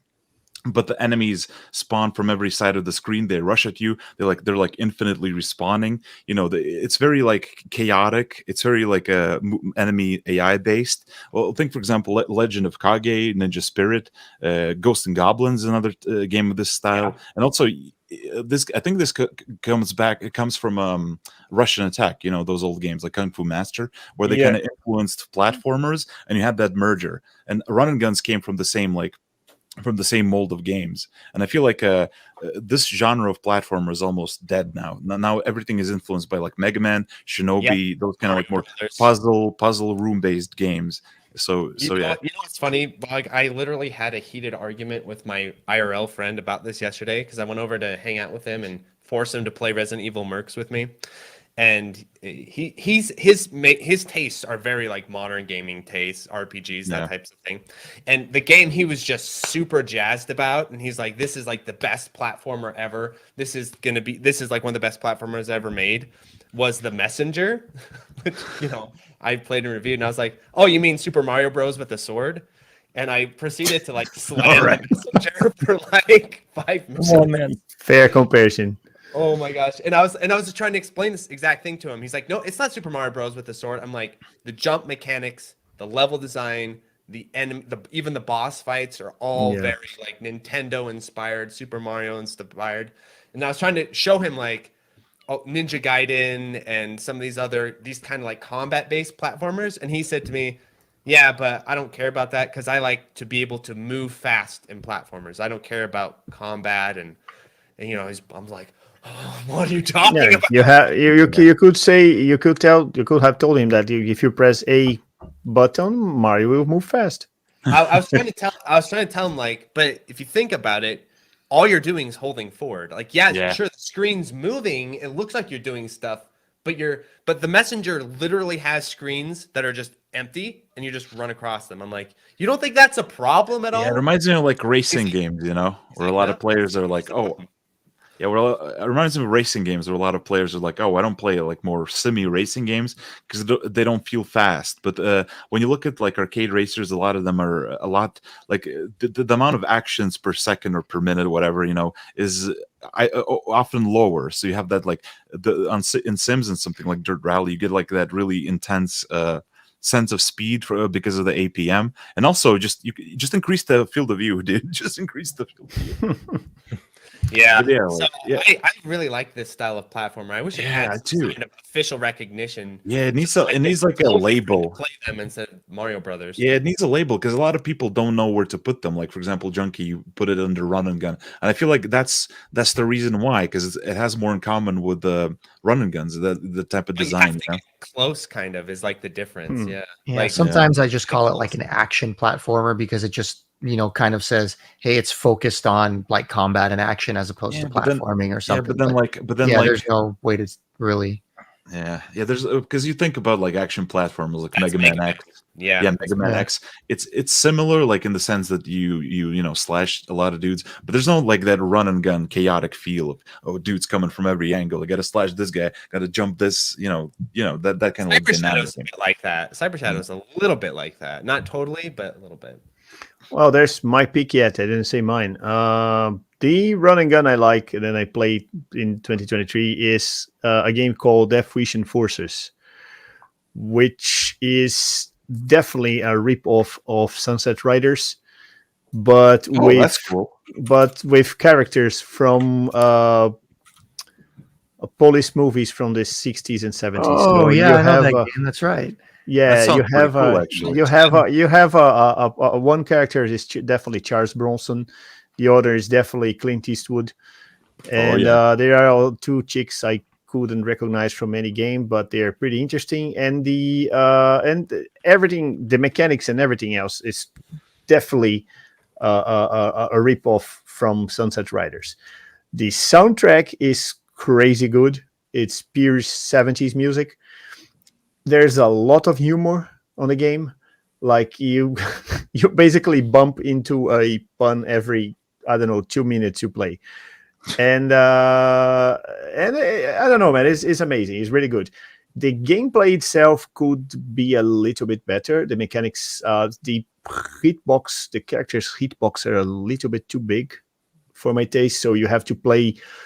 You play kind of paranoid all the time. You know, you don't go crazy running like Contra. So you play more like strategically. You have to think where to position your character, where to take cover, where to shoot. You don't go all guns blazing and shooting everything. No. It sounds and looks a little bit like a hybrid between Sunset Riders and also Rolling Thunder, right? Yeah. It's more strategic. That wish. Put it in chat. Here we go. And the only bad thing I have to say about Deathwish Enforcers is the fact that I didn't manage to buy it a physical. It's not copy. out yet. No, it's out. It's out. It's on PS4, Not PS5. on Steam. No, it wasn't ported to Steam for some reason. No. No wonder I haven't heard of it. It's a Switch. It's a Switch only. No, I guess I'm not sure if it's on Switch, but I played on the PS4. Oh, PS4. Maybe they released the consoles first to cash in and then sell on Steam. Yeah, but it's a nice game. I quite like it. It supports 2 players. Console sales, though. Sorry. Don't you make less money off console sales as opposed to Steam? Nope. Sales? Much more money on consoles. That's the fact. People on PC, they pirate a lot more. They wait for sales. So you better off make money first on consoles and then on PC. That's the reason why GTA and other big titles, they get released first on consoles and then on the PC.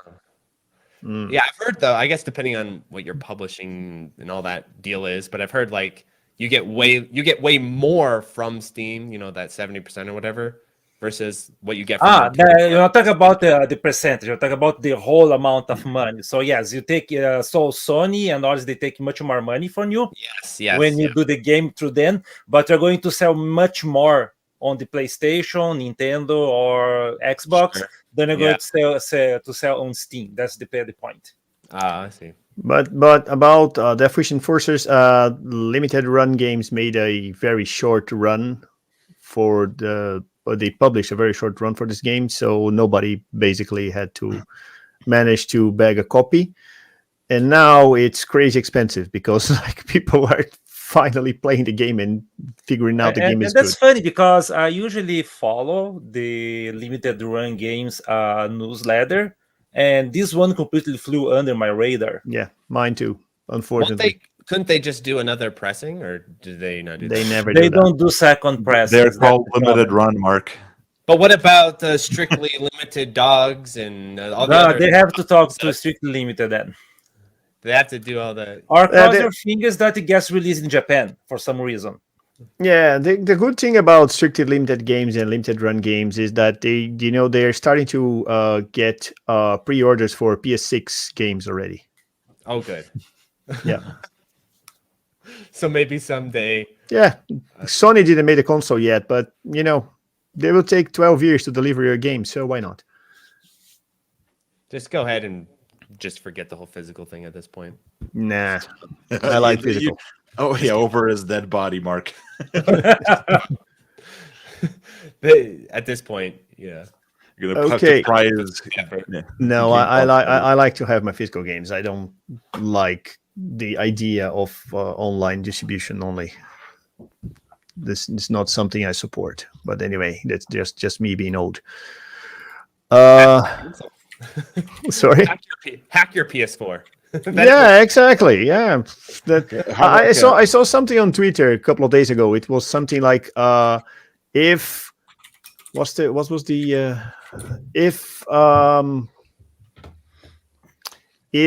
buying the game don't transfer the property to you, then pirating the game is not a crime. Yeah, basically. That's basically what it's going to come down to, whether people want to say it or not. You gotta get like a fireproof safe and shove hard drives in there, Yeah. That's ownership, baby. Now someone will have the copy. Discs? I can't remember when I did my digital physical video. There's these types of discs. I can't remember what they're called, but they can like prevent disc rot for like insane amount of time, way much longer than a commercial disc could. So you could like buy a bunch of those and just burn a bunch of those and keep just those steal the discs from the military, just bury them in an underground. No, I honestly believe on the power of the community. Like me and Paulo, we're playing like MSX games that were supposed to be wiped from the face of earth for decades, and we can still find it. So I believe someone from the community will have a copy and do this for us. Probably. Yeah, okay, for the next topic, well, if the previous topics we didn't have much to say because 2023 was a kind of a slower year in terms of releases. This one will be a hot one. What is the best comeback, remake, or republish of a non-new game on 2023? There are plenty. Is there anything? Is anyone else going to say any other title than Dodonpachi Daiojo here? Yeah, So I will. You can go first. No. I will. What are you coming up with? I'll save that one for Mark. I haven't played that game. I haven't played it, so I can't pick it. I'm going with the Ray Z collection, Radiant Silvergun on Steam, and I like Radiant Silvergun more than Daiojo. Mark, I'm sorry. It's just I've been getting into it, and it's really fucking awesome. But the port, the difference of like the DOJ port versus Radiant Silvergun port. I mean, it's cool and everything, but but I can play DOJ on MAME. I can play DOJ on MAME. No, you can't play DOJ on MAME as you can play on the re-release. That's the point. No. Okay. Come on, let's state this. It's based on the comeback. If we put MAME on the equation, you break the rule. Oh, So- but you can't lose. You lose, Bog. Well, but then you guys are bullying me into putting the Daiojo. No. I haven't played it. No, it's over. Razy and collection. I'm Is just good. No. giving you a time. I'm just giving you a time, Bog. Go ahead. no, Razy and Radiant Silvergun are pretty good picks. I'm just saying, like we cannot consider MAME for this pick. Otherwise, like we'll go crazy and MAME doesn't have online leaderboards though. Just yeah. That's true. Okay. Well, good thing I suck at scoring. That's really good, But you can watch other people be good though, Bog. There's that. Sure, but I can do it on YouTube, so no problem. Yeah. That's true. Yeah, I don't need to. Well, except the Japanese super players, they never upload anything. You really can only get it on the port at that That point. is a good point. But then I can't get it on PC. That's right. I know, bummer. It's rough. Okay, so we have from the big titles, we had Ray Z, we had Dodonpachi, we had Radiant Silvergun. What else? I mean, we had a good year for re-releases, that's for sure. We also Yeah. had the Toplan stuff. I kind of liked. It was a little janky. But I liked the Toplan PC ports. We had I quite like them as well. Outzone or all those. I guess this was the year of Toplan. I guess like it's. I saw new releases on Steam. We got new releases on Steam. We got a new title from M2, and we got even a new cards from Evercade.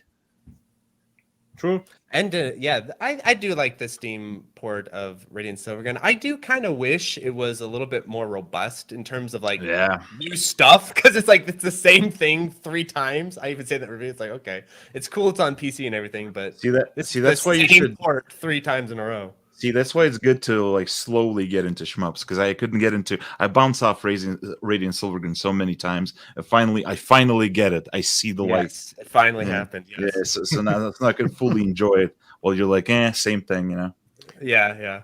I particularly have a problem with both Ikaruga and Radiant Silvergun. How dare you? No, I think it's too much.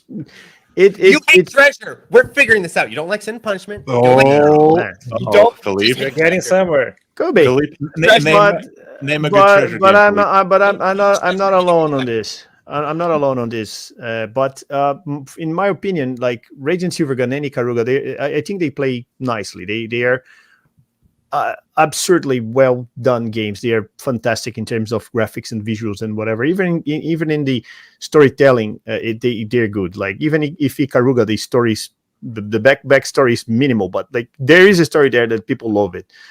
But in my opinion, they play a little bit like homework. You have to learn something which is very hard and wrap this logic around your head in a way that sometimes ending put me off, ending me like. Don't you play a bunch of old school shmups? Like I do. Yeah, you're getting the memorized like Iron games and all this, and that's like the whole goal of these games. But I'm not a big fan of the puzzle tactics. Both games. I'm not saying they're bad. I like them a lot. I play them a lot, but they're not my first pick. Like they. Well, it's one of those things I think where at first it's kind of it feels more strict at first than it actually is. I feel like once you kind of get into the system, you realize, oh, there's a lot more flexibility than meets the eye, and you kind of feel a lot more free after a while. So they kind of have that reverse because usually if you play a chaining game, you're like, oh, maybe I have a lot of ways to chain. Nope, you just get funnel is a pretty strict route until you get to like really high levels. But here's like starts off very puzzle like, very like prescribed, and then slowly you kind of figure out, oh, there's like secret chains, and there's a lot of ways to chain them. I can pick which enemies I focus on, which I ignore. It's kind of they're the gateway drug to slowly get bogged to appreciate and enjoy chaining. We gotta work him through. Well, listen. We'll go listen. With gun. We'll get you into some Ikaruga. No. Get you into some Donanpachi. It's not gonna happen because I already played Guange, and that's like perfect for me. That's like I love Guange though. So Guange's chaining is amazing. Yeah, exactly.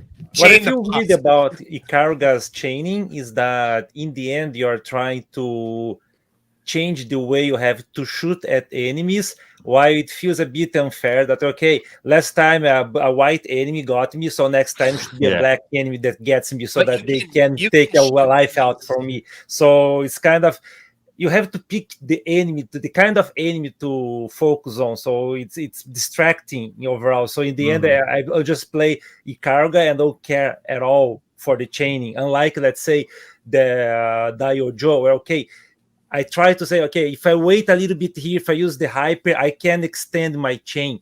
But it's part of the gameplay. But Ikaruga, the chaining it tries to force too much into you. So that's my feeling.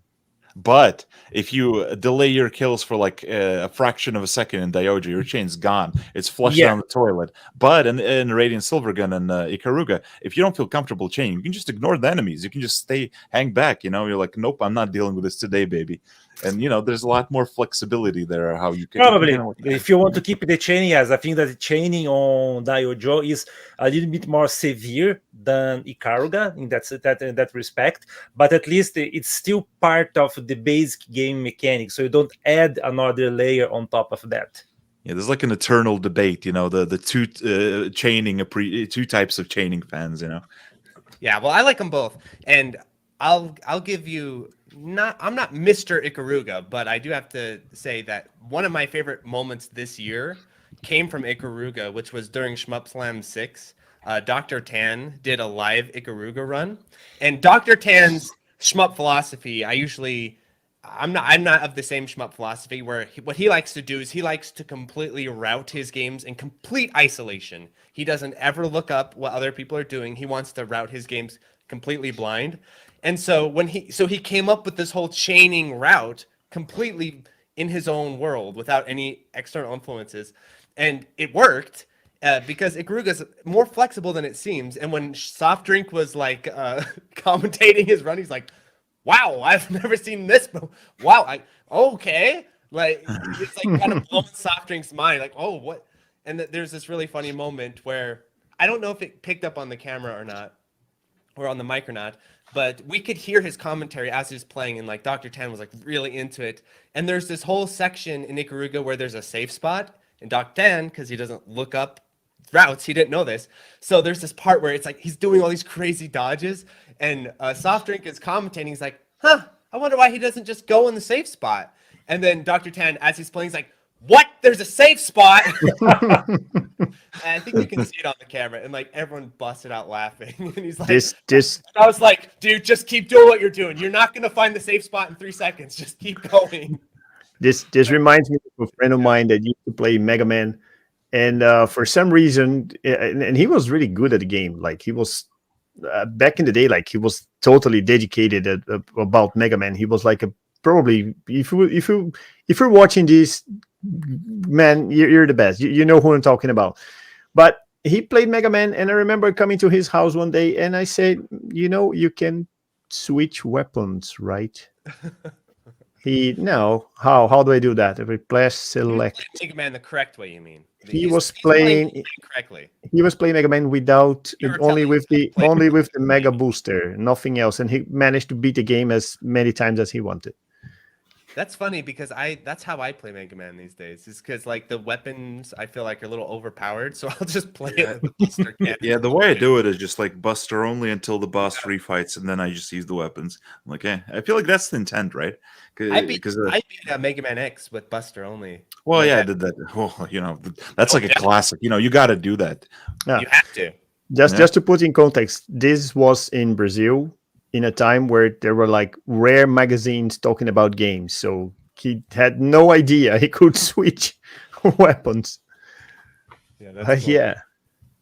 So okay. my whole point of that story, one, shout outs to Dr. Dan. He's awesome, and it was a really awesome run. And two, Ikaruga is actually a little bit more flexible than you'd think. You'd think it's all just you do it the Ikaruga way, and this is how everyone does it, but that's not the chain system is more flexible than you'd think. The fact is, my problem with Ikaruga was I tried to play it. I tried to like the game so much when it got released.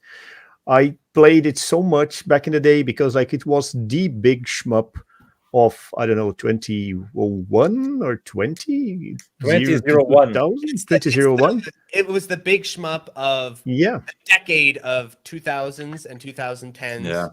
Yeah, I know. And when it came out, I remember I was playing a pirate copy on my Dreamcast, and nobody heard about Ikaruga. Like, I was the only guy playing Ikaruga around. Nobody cared about shmups back in the day.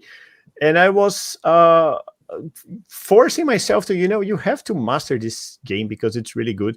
But I never managed to get good at it because, like, I was forcing myself to do the combos, the chains all the time, and I was dividing my focus. And one day I said, you know what, this game is very stressful. I don't want to play it anymore. But yeah, I can get back to it at some point. The chaining game experience, yeah. Well, I think Radiant Silvergun is more. Well, I think it's better about not about like distracting you from the scoring because the survival is so like scoring intensive. You treat scoring as a means to survive rather than like as a Ikaruga thing where you just want to get like a high chain. Yeah. Both approaches are really interesting, but confirmed non-treasure fan, Mr. ShmupsBR. True, yeah. No, that's not true. I like I mentioned, I can be a fan and not just be the biggest fan. Like I'm just not a big fan. I'm Treasure's kind of mid. Yeah, mid-range fan is good enough for me. I'm a big fan of other stuff. A big fan of Alessi, big fan of Gradius. Like Ikaruga is okay. It's good. What's your favorite treasure Gradius 5? Clear the record. What? Gradius 5? Do you like Gradius 5? It's quite good, I guess. I guess. It's okay. We'll have to investigate this later. Something. She's like, yeah, it's nice. Oh yeah. No, it's good. I wouldn't say it's the best Gradius, but like it's okay. I like it. Okay, Philippe. We're keeping an eye on you. Okay, so who else wants to? Do you want to? Any of you guys want to say something different apart from? Yeah. I was going to go with more of like my biggest surprise comeback because it was actually very recent. I wasn't expecting it. It's not necessarily like the best release, like the Ray Z release is, was so good by M2, and what they did with it. And but what surprised me, and it was just recently, was the Arcade Archives release of Mystic Warriors that came out. Because it's kind of like that guilty pleasure game that like most people, like a lot of people just never heard of. And I remember when I did it, I randomly did it in a video like before they released the game. I made that video called like best PC, action games you never played or something like that. Mystic Warriors, awesome. And Mystic Warriors was like the first one, and people were like, how have I never heard of this game? And literally like less than a month later, before the end of the year, all of a sudden Arcade Archives releases Mystic Warriors it's like, wow, really? Like of all the games, because it's that one game where you're like, it was really, really cool. I mean, Sunset Riders was crazy popular. Mystic Warriors is pretty much Sunset Riders, like on crack, just with, a completely different theme, but the music is awesome. It's fun to play. It's one of those just like, guilty pleasure kind of games. So I was just happy to see that they released it, because I thought everybody kind of just forgot about it and they just let it go. So it was interesting to see Arcade Archives re-release it. It would be a great console release too. It probably will never get one, just because it's such a good multiplayer game. That it would be nice to see like on Switch or PS4 or somewhere else. But yeah, that's pretty much it. It's more of like my biggest surprise comeback, because it happened right before the end of the year, and I don't think anybody was expecting it. Like we didn't know it was coming. Well, how do you guys feel about the Sega comebacks that were announced? Oh yeah. Oh yeah, totally. It's no longer enough. Yeah, like the trailer, you mean, where they show like Shinobi and Shinobi, Streets of Rage 3D, as I call it. Then I saw that. Yeah, the new Jet Set Radio game and a Golden Axe. Yeah, I don't know. Jet Set Radio at least looks like it's going to be similar to the original game. Like it looks like it's in the same vein, whereas like Golden Axe looked like a total completely different game. Maximo.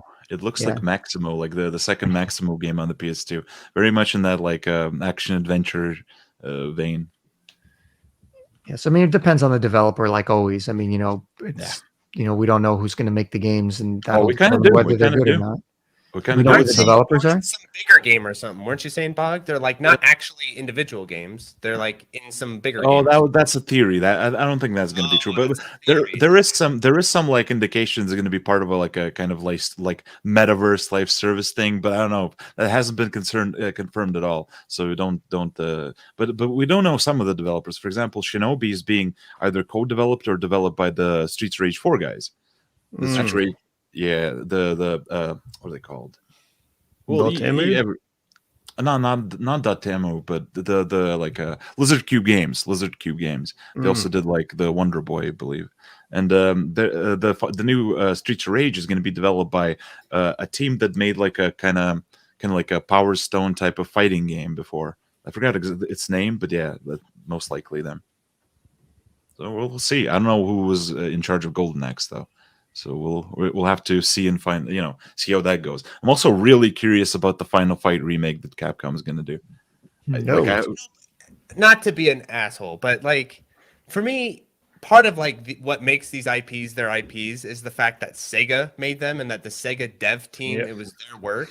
And these types of things, they're basically glorified fan games is what they are. They're like licensed fan games where they put them out to another studio and everything, but they could turn out pretty cool, but I don't think I don't know. For me, it's not like, oh my God, Sega's back and all that kind of thing people always say.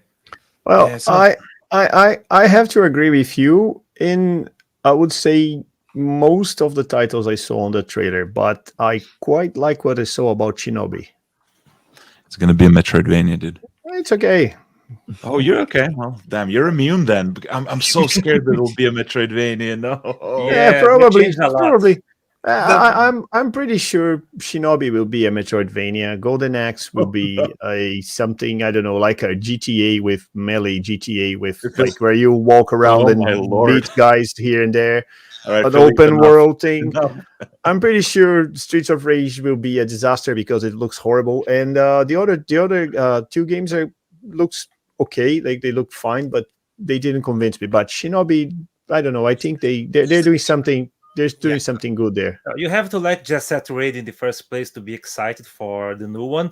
I think that it has a chance of being more faithful to the original because okay, the original was already 3D, was cell shaded, so basically you just do a new game. So there's not much there to reinvent the wheel. I'm okay with Jet Set Radio because like I played it on back in the Dreamcast back in the day. I didn't play a lot. I like what I played, but it wasn't exactly for me. But like if they improve the formula a little bit, I'm happy. The one that really concerns me is Streets of Rage because like we just received a very good Streets of Rage 2D with like hand draw animations and whatever. Yeah. And now comes what doesn't look good, and it's a 3D interpretation of the game, which we all know and hate, which is similar to Fighting Force. And Fighting Force it could also be more similar to Spike Out. Have you thought about that one? Could be maybe similar, or maybe something similar to the new Spider-Man. Something more oriented. Oh no, I don't know. Yeah, it's not that I expect it to be good, but I'm really excited because I just want developers to try more 3D beat 'em ups again, because that was like a genre that got killed off early, mostly by gaming journalists, and just kind of like the rise of more bigger like sandboxy games. First thing that comes to my mind when I think of 3D fighting games is the Musou series. Oh no! Of all the things, not Godhand. But they're the most recent ones that I see being released. But it's like the anime licenses. They're like riding on the other licenses nowadays, right? Like Attack on Titan. And it feels very different because you're basically overpowered all the time. So basically, you can take like 50, 60 enemies at once and defeat it's like the coolest. And you have like some epic boss fights. So it's not really a beaten up game. So it's different in that sense. I mean, it could be, but it's like it has the best concept ever. You just fight a lot of dudes, but they just managed to make it boring because all the dudes are boring. They don't do anything. Everything is boring. I want to feel like there's got to be at least one of them that's kind of good, right? Like I like the Fish of the North Star one.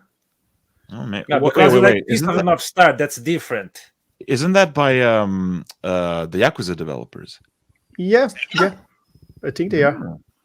Right, it's okay. I mean, it's not the best, but for a Musou game, it's fun, and it definitely has some Fish of the North Star elements there. So it's nothing they just like make up things with historical characters and whatever. So you know who are beating, and they do what they do on the anime, so it's okay. The anime goons. Yeah. The only time I really get super excited about like re-releases and remakes is when some of the original talent is involved. Because they've been known to do pretty good jobs with it. Like the best example is like Natsume. You look at them and like their recent re-releases, with Pocky and Rocky games, with the Ninja Warriors remastered, with the Wild Guns. It's like, you've got some of the original talent involved, and you see the game and you can tell, like, it really feels like the original game, but they're making a new game, and everything they've released so far that way has been pretty fantastic.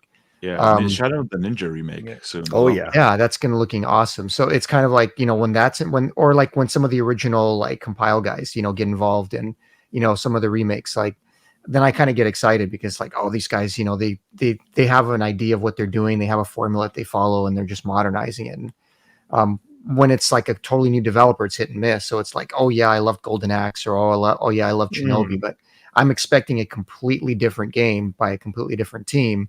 The name is the same, but the game's not. So it's kind of just, hey, cool idea. Let's see what happens. But whenever like original teams get involved, that's when it's kind of exciting, because it's almost like exciting, isn't it, to see like some of these old guys wanting to get back into it and, be recognized again. Because some of these genres, they kind of fell by the wayside. They weren't popular. They're like, they didn't get paid attention to. And now all of a sudden they're like, oh, wow, Yu Koshiro has been getting involved in games, and they're working on the, Eartheon on the Mega Drive, and that's looking awesome. So it's almost exciting to see them. Like even the Toll Plan guys, like they almost feel like they don't want to program anymore because everything's so different now. They wouldn't be able to really relearn the tools and program a new game, even if they wanted to. But they're just so happy to be like back in kind of like getting a second chance or like a rebirth or in the spotlight. So they're trying really hard to like re-release their older games and, get people involved again. And like, it's really cool to see like those original guys like get back into the industry in some ways. You know, they're not holding it back. They're just kind of grounding it compared to like everything just being modernized and like a shell of its former self. Like you can feel the DNA, right? And in a lot of the games when you replay them from some of these older developers that are getting involved again. I like that. I'm thinking of like this actually ties into what I was saying about the death of the arcade platformer, because they wheeled out Fujiwara out of the retirement home for Ghosts and Goblins Resurrection, right? And he just absolutely fucking nailed it. Like, just perfect. And it has that exact arcade spirit. You do not get platformers like this anymore at all. And you know, it's just insanely difficult, insanely chaotic, just randomness driven, just very punishing with a very, very dark sense of humor. You know, it's just perfect. And the only reason that game even got all the slack it did is because a lot of people just didn't like the visual direction it took, you know, because it looked so different and people wanted that old school pixel art. Because I can imagine if they went a little bit more old school and it looked like a modernized, really beautiful version of the original games, and it played as good as it does, because the game is like crazy cool. Yeah, like, the game these people wanted. The game these people wanted is is La Maldita Castilla from Loco Malito. No, or like the PSP G&G maybe. I feel like Boggs really sold me on the game design of that game, and I really respect it. But I do think its visuals were a weakness of the game, and it's not just because I'm Mr. Pixel Art Pants, but because it's like they just don't look that great, and they kind of it's like this great game kind of like dragging an anchor behind it because the visuals aren't. Yeah, really, I mean, it's one of my favorite games ever, and I just don't like the visuals very much. Sometimes they're good, and they're also a lot better when you actually play on a big screen and see the details. Because in the videos, it kind of gets like more muddy and just washed out, and all the details kind of disappear. But still, it's not a very good looking game in my opinion. It's just very like gray, kind of like rough looking. Some stuff feel like what happened is I think like this is just me guessing, okay, this is not insider knowledge of any kind, but I kind of feel like what happened was Capcom's like, this game is not going to sell well, we're letting the old man make his game, sure, do what you want, and our budget is $4, go ahead. Yeah, but then they spent a lot on getting like streamers to like VTuber, you know, Japanese anime girl VTubers to play it. That's where all the money went instead of the graphics. That's where their budget went. The dog anime girl VTuber. They're like, yeah, we'll give her like $1 million. You know, all the art guys like just working on his lunch break, just trying to quickly. Let me just draw Satan real quick. Yeah. Well, let's say for the sake of argument that that wasn't the case, and they really did put a decent amount of money into the art budget, and that's just the direction they wanted to go with the game. Like they wanted to do something different. It's like you have to remember that who are you making this game for? You're making it for the majority of the people that are going to consume it are the ones that really played a lot and love the old games. So it's like if you're going to do that, then you really can't go in that art direction, because you're marketing it to all these people who are going to be like, what the hell did you do? Why did you script the graph? And that's exactly what happened. It's like, it's just not what their core audience wanted. If you're going to do that, you have to knock it out of the park. Like if you're going to change the graphics up and modernize it, it has to be like incredible to where people are like, you know what? It doesn't look like the old games, but it looks so awesome. I can't help it.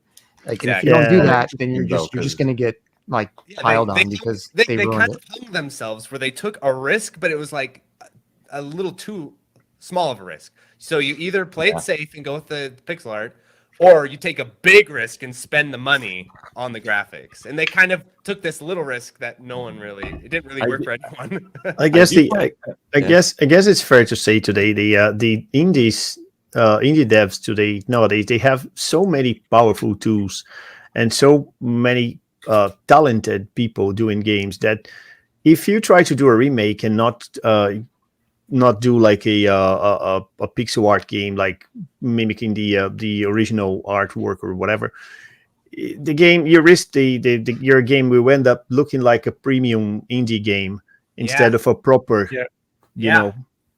full-blown release of a classic. But I guess this is it's just like how the market is nowadays. Like there's nothing we can do about it. Maybe if they had like, I don't know, twice the budget, they could like hire amazing artists, like for example, like the Vanillaware guys, or the I can't remember the other team that did an amazing game. I like the but anyway, you can hire like very good pixel arts. They can do like hand draw or pixel art in like 4K. Yeah, Vanillaware, and the princess you save has massive tits. I was about to say, you know who they could look to is like killing it, or those guys making those freaking gotcha games. Like, it was showing me after we argued about Zenless Zone Zero. Yeah, after we argued about the Messenger, we decided to be friends again, and we played the new Grand Blue Fantasy game or whatever. Oh no, that looks so good. It looks the graphics look amazing. Oh no, we got one among us. But it's based off. We got one, boys. A gotcha series. Yeah, that is what because I was like, no, this is based off an anime, right? He's like, dude, no, this is literally a gotcha series. Dude, there's like a Grand Blue action RPG, and it also looks incredible. Like there's Zenless Zone Zero as well.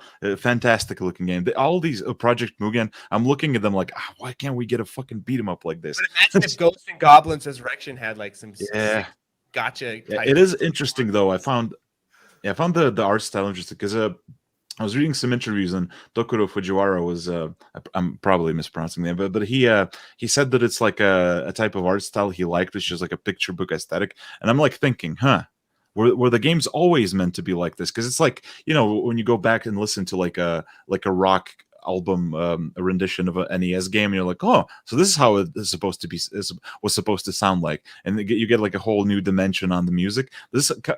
I'm now wondering if maybe this art direction was always supposed to be the way G&G looked, or if it's like a new thing. Yeah, I don't know. It doesn't look good. It's the problem. Whether or not it's intended, it don't look good. So he's got to fix his intentions and make it look good some way. Yeah, you're still gonna have to play it, I'm afraid, Mark. I know. I don't know. I quite like it, to be honest. I love it. It's so good. It's so good. No, I mean that the art direction, I don't think it's too bad. I like the fact that it looks like it's not too bad. I'll keep an eye on you. No, like a shadow puppet thing. It's not a disaster. Like, it's just like maybe it could deserve to be better, but let's be honest, could be much worse. Yeah. Well, guys, look up the Lucifer fight, Ghosts of Goblins Resurrection. If there's one part that looks fucking awesome, it's the Lucifer fight. Yeah, well, I cannot see it now, but I definitely understand that it has room for some improvement, but maybe that's what the author wanted. Like I remember that Konami released a game. I can't remember the name now, but it's a Japanese. It's like a Japanese Metroidvania from the NES time that was like used the kind of the same aesthetics. Can't remember the name now, but maybe it's the author's intention. Maybe it's I don't know. We don't own the game. Isn't so much it has to be pixel art. I'm saying if you're I agree with what Shmup Junkie said. I think Shmup Junkie said it great. He's like, you're either cater it to your core audience or make it look so damn good that people are like, you know what, this is sick. Even if I'm not into this kind of art style, I like it. But I think it kind of hit this kind of weird middle ground where it doesn't look bad, but it doesn't look good. It doesn't look like Ghosts and Goblins. Like, it just doesn't look like what people are expecting. It looks like more like a Flash game from the 2020s. Yeah, it's a premium indie game. Exactly, it makes it look like an indie game. Yeah, it's like I found the game I was looking for. It's Getsu Fumaden. Undying Moon from Konami. They kind of use the same style, I guess. Maybe, I don't know, they hire the same guys or one copy the style of one studio copy the other style. At least for that game, it almost looks like it works better with the theme and the style of game compared to Ghosts and Goblins. And not only that, people expect Ghosts and Goblins to be one thing, but it's got waifus. So there's a recall. I expect Ghosts and Goblins, and Ghosts to look a certain way. If they don't look like that, it's not the same game. That's why I always recommend people to play Locomalito's Ghosts and Goblins. Yeah. The first the problem is it looks fantastic. It looks fantastic. It also plays fantastic, but the problem is it's like one of those, you see a Ghosts and Goblins game, you take off the mask and it's Castlevania. It's hiding in there. It's hiding in plain sight because it's designed very much like that kind of memorizer, like a puzzly platformer type of thing. Not puzzly in like a literal sense, but very static. You learn what to do. You do it every time. But Ghosts and Goblins is just pure chaos, just complete mosh pit of fucking enemies.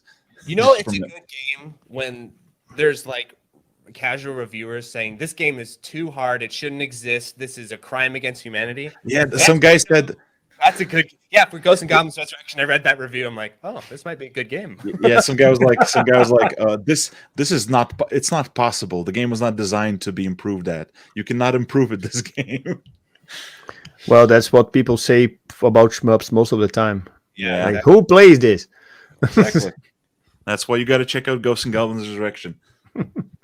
Okay, so I just have to make a honorable mention here before we move to the next topic. I'm quite happy that they re-release Tokyo Scramble Formation for the arcade archives. What is that? Because it's a very old game, very old arcade game from TATE, which you play like a red airplane, and you had drones, and you switch the drones, and you have to play around with the drones a lot to make the game work. And I know it's a pretty old game. I played it a lot, but it was probably one of the reasons why I end up getting interested into shmups. So I'm pretty happy that they released it. You're basically sightseeing Tokyo. Sorry? You're basically sightseeing Tokyo. Yeah. Because you start at the diet and they go around Shibuya, Shinjuku, what the hell? That sounds pretty crazy. It's a good game. It's not the best, but I have to say I played a lot back in the day. And I thought like nobody else would be interested. And then Arcade Archives come and re-releases it, republish it. So. Yeah, they got your back. Okay, so That's funny. I was going to say, I just got a comment right as you were finishing the Arcade Archives bit, and we were talking about Mystic Warriors on my old Run and Guns video. Literally, it just popped up saying Mystic Warriors is out now on Arcade Archives, and I just got it. I'm loving it. It's funny. Yeah, you said guilty pleasure. It's just a pleasure, dude. It's such a good game. I think I prefer it over Sunset Riders, because in Sunset Riders, there's I'm just not going to go into it. Just play Mystic Warriors. Yeah, I know it's cool. It was just funny because like it surprised everyone, because in the video it was all about games that you haven't played yet, because you can't, because it's literally, unless you're playing out on MAME, there's no way to play it until now. Like it just came out. Now people are starting to leave comments being like, Mystic Warriors is out on Arcade Archives. You know what's cool, but here's how you sell Mystic. Oh, go ahead. Okay, here's how you sell. Yeah, I'm on a roll here. Here's how you sell Mystic Warriors. You have a proximity melee attack which cancels bullets. There we go. That's interesting. Yeah. Before we move, we gotta start joking that if anyone was going to talk anything besides Dodonpachi Daiojo released by M2. So one thing worth mentioning there is that they made a heck of a great job to create new modes, new challenges. So it's not like your regular run-of-the-mill re-release like Radiant Silvergun and others, just get the same game that was released before and put in another console. Basically, they took the arcade experience, they made, of course, it perfect. You can play the same as the arcade board. I have one, and I can say it plays exactly the same. So it's perfect. But on the other hand, they add so much stuff that even having the arcade board can say, hey, there's a lot to play there. They added a lot of challenge. There are new modes. So there is the English version there hidden as well. So there's everything that should be there. So basically that's the way M2 has been doing those new release. And it's kind of a pity that most people, they just take an emulator, they wrap the game and they put on a console, say, hey, I'm re-releasing the game, but I'm not giving you anything, but I'm still charging you 50 bucks.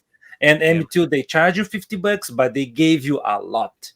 So you can play a lot. So you explore the game. So you learn all little details and you can practice these different spots and runs. Say, hey, now I'm kind of mastering the game. So that makes it a lot, that makes the investment great. So it's not just a re-release. That's really a step up from everyone else. Yeah, we better be seeing more 2-loop clears now. Yeah, just to let you guys know, yesterday, me and Paulo, we did a similar version of what we did here for the Brazilian audience between Brazilian YouTubers, and we we were talking about M2 and how some companies just do like what's the name of that?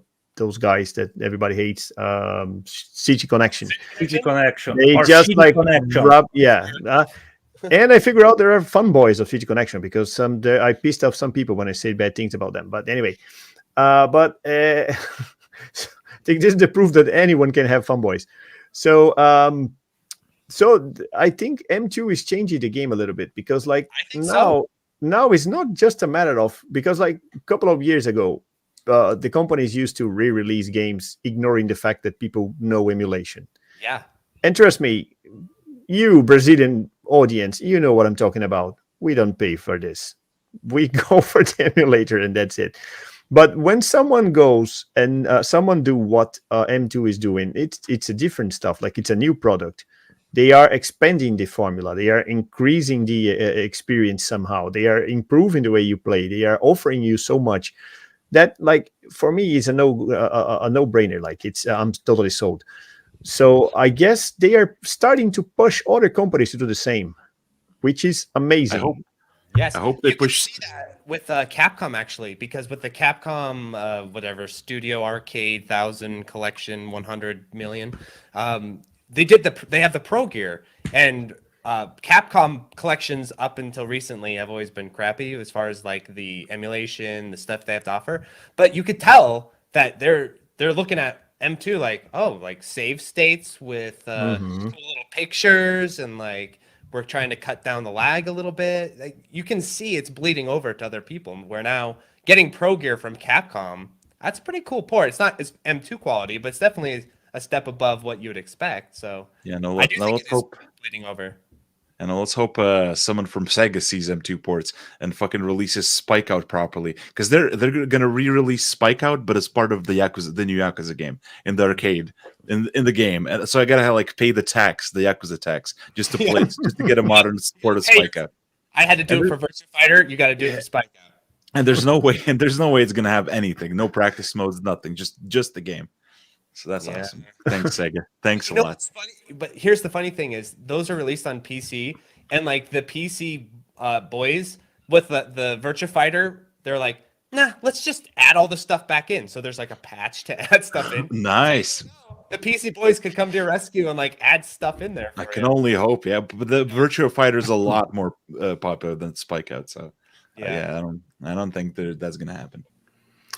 Okay, so we're back from the break, and so the next topic is the most disappointing release of the year. Of course, you're free to rant about everything, but pick one. I know we have a lot to complain about, but just pick one that you don't like, and that's it. Oh, well, mine is easy, Mike, because it's not even really a game. I'm going to call it my biggest disappointment for the year is the fact that I didn't get to play enough games. That I have such a long list of games that I want to do videos on and play and like get a chance to get into, and I just haven't been able to. So I'm mostly disappointed in myself, or not in myself, but just the inability or the lack of time to play a lot of good games that I missed out on. That's my disappointment for 23. But you're busy doing other stuff related to the team. So yeah. It's almost as good as playing them, stressing out, just working a lot. It's almost as good as playing a nice shmup, dude. Don't worry about it. I feel you there, because I'm kind of the same way too, where this year I wanted to like grind way more than I ended up doing, but I discovered a new grind. It's called video editing, and apparently editing videos takes a long freaking time. So you're telling me I only released 6 or 7 all of 2023. Literally, I went back and looked. I'm like, I literally only made 6 videos, 6-7 videos all year. Yeah, wow. I don't know. It's becoming a little bit. I'm like a Shmup Junkie Junior now, where I'm not as like on it with the video editing, but I'm doing enough now to where I can be like, oh, I know why Shmup Junkie bangs his head against the wall editing videos now. I get it. No, it's stressful. I edit some videos and I'm like, oh, get me back to game development, dear God. Because like when you're grinding a shmup, like for example, I'm grinding a Gunvein Expert, not a plug for Gunvein Expert Bog, but I'm grinding that, and I'm just having a good old time. Yes, it's kicking my ass in certain parts, but it's like you can just play the game, think about things. You can call Discord, Bog on Discord, and be like, "What the hell? What's going on?" and all this. But like, you can't do anything when you're video editing. You can't even think. All you have to do is like cut, delete, cut, delete. Oh, here, let's pan. You know, and you have to like really pay attention. You can't do anything else. Oh yeah, I train AI to do that for us. I'm having the same problem, and the only way I managed to balance things a little bit was to not release videos every week. But like whenever I don't have a video ready, I just play online. I just stream whatever I'm playing. And this is a good balance. Like you don't edit, of course. When I stream, I don't put subtitles so people don't know what I'm talking. People not from outside Brazil have no idea what I'm talking about. But I translate when someone comes and talk to me in English. But you know, it's the only way. Like I cannot treat this as my day job. So yeah, there's no way I could put more energy on it. Bog, what's your most disappointing release this year? I think it's gonna be Armored Core 6. I got it. Wow. It's just you're going to pick a fight with you guys now. Oh yeah, immediately I'm coming in with the hot take. I got your back here. It just looked so good in the preview. Just like the perfect game for me. I was like, oh shit, they're balancing like ranged weapons with melee. I'm gonna have like this because From Software are usually really good about like making very tight combat systems that are very heavily focused around like frame data, you know, very little canceling. I'm like, okay, take this, put add a mech into it, just add a more modernized, you know, fucking Z targeting system, and have like a really awesome like range plus melee game. But no, when I played it, it's just the stages were really boring. There was nothing going on in the stages. All the enemies are really easy. All the like the you know, the environments, you could just like cruise past the stages, and then the bosses are very funneled towards like the whole stamina breaking mechanic. It's so weird because the fucking you would think, right? You would think like, okay, so you have a weapon that does a lot of damage, and you have a weapon that stamina breaks really easily. And you're like, okay, that should be like a balance that you pick between. Yeah. Then you play the game, and the weapons that do a lot of damage also break the fucking stamina immediately. It's just depleted. And like the game is very funneled towards that play style. It rewards too much circle strafing, and the melee mechanics are kind of, I don't know. And to add to that, Bug, when I did my hot takes video, one guy was going ham in the comments being like, the PvP in this game broke my heart. And I was like, well, I don't play PvP, but I can understand that too. So even the PvP guys are like, yeah. Yeah, I don't know. It's not a bad game. Like, it's not a bad game at all. It's just I thought they would nail it. I thought this finally an Armored Core game for me specifically, because everyone, like a lot of Armored Core fans that you know are on Discord. I was like listening to them talk about it, and they're like angry, just yelling at the screen. Oh my god, they're bringing Dark Souls lock-on into the game. They're like looking at the fact that it plays more like a, you know, kind of fast-paced action game, and they're like seething. And I'm like looking at these videos, I'm like, this is the best shit ever. What the fuck? They'll show you like the coolest looking thing and be like, this is garbage. But yeah, once it came out, it kind of like deflated for me a lot, and I didn't really feel much like continuing. Yeah, but you know what's funny is I learned in my Armored Core 6 review, like that same fan base also hates Armored Core 5, which was more like, okay, let's make it a little bit more actiony, fast paced, and that poor game just got plowed. But I think I can. Yeah, I don't know. Yeah, like, yeah, and like I finished the first like loop type of thing, you know, because it's meant to be you're meant to replay it, and I messed around with rankings a little bit, and then just kind of lost interest. So you know. It's one of those games that I really had high hopes for. Like the first game in probably like a few years that I was actually excited for. Yeah, you were excited. Yeah, I was like, oh shit, yeah, and it's just deflated. Not like I don't hate it. It was kind of like a decent time, but not very exciting. But isn't it for me? It's like almost more painful when a game you really want to be good is just kind of like, yeah, you know, it's almost like more cathartic when it just sucks. Yeah, it's like a big explosion. Then I could go online and just like rant, post like Bible length fucking essays on how bad it is. But Armored Core's fine. It's not bad. It's like just Well, what you're describing is exactly my impression of Ikaruga, for example. I wanted the game to be so much bad. It's not bad, but like it doesn't break this barrier, you know. Yeah, well, I'm not. I'm more into Radiant Silvergun than Ikaruga, so maybe you should give that a proper try. I don't know. I know I prefer Radiant Silvergun too.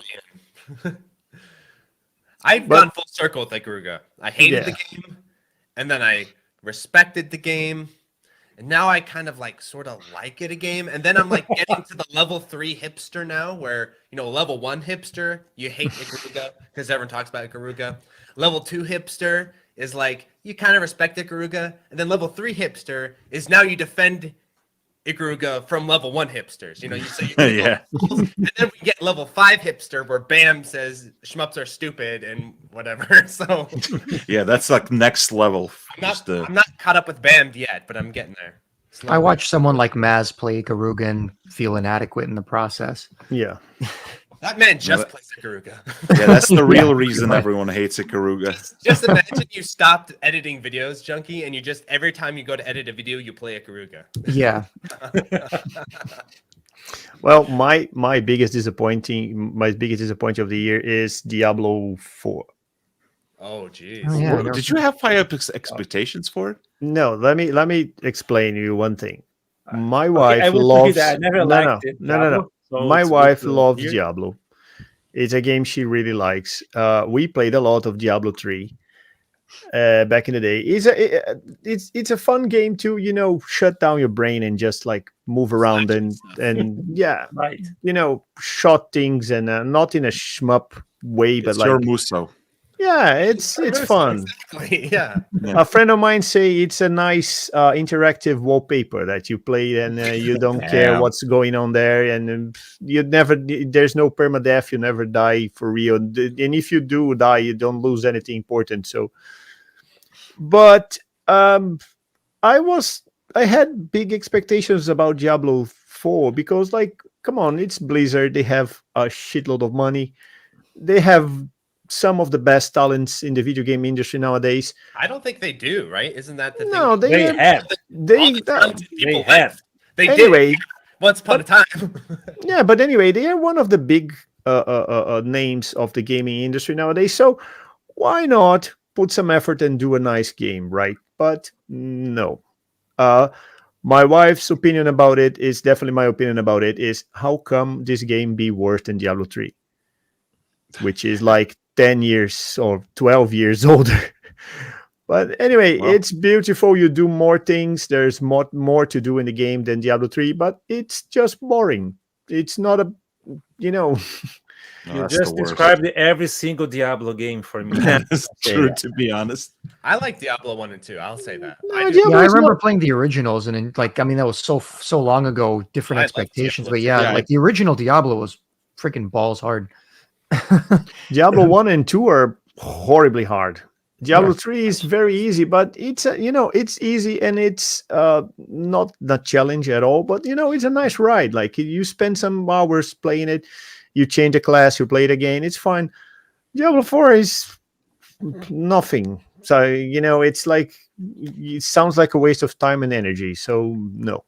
Okay, I'm jumping on this because I'm like an old school broken-hearted Blizzard fan, because when Blizzard, I had a Windows 98 that could not play anything, but it could play StarCraft, it could play Brood War, it could play Diablo and Diablo 2, and I just loved those games. I was a big Blizzard fanboy, and then Warcraft 3 came out and just shattered my heart. And from then on, it's just been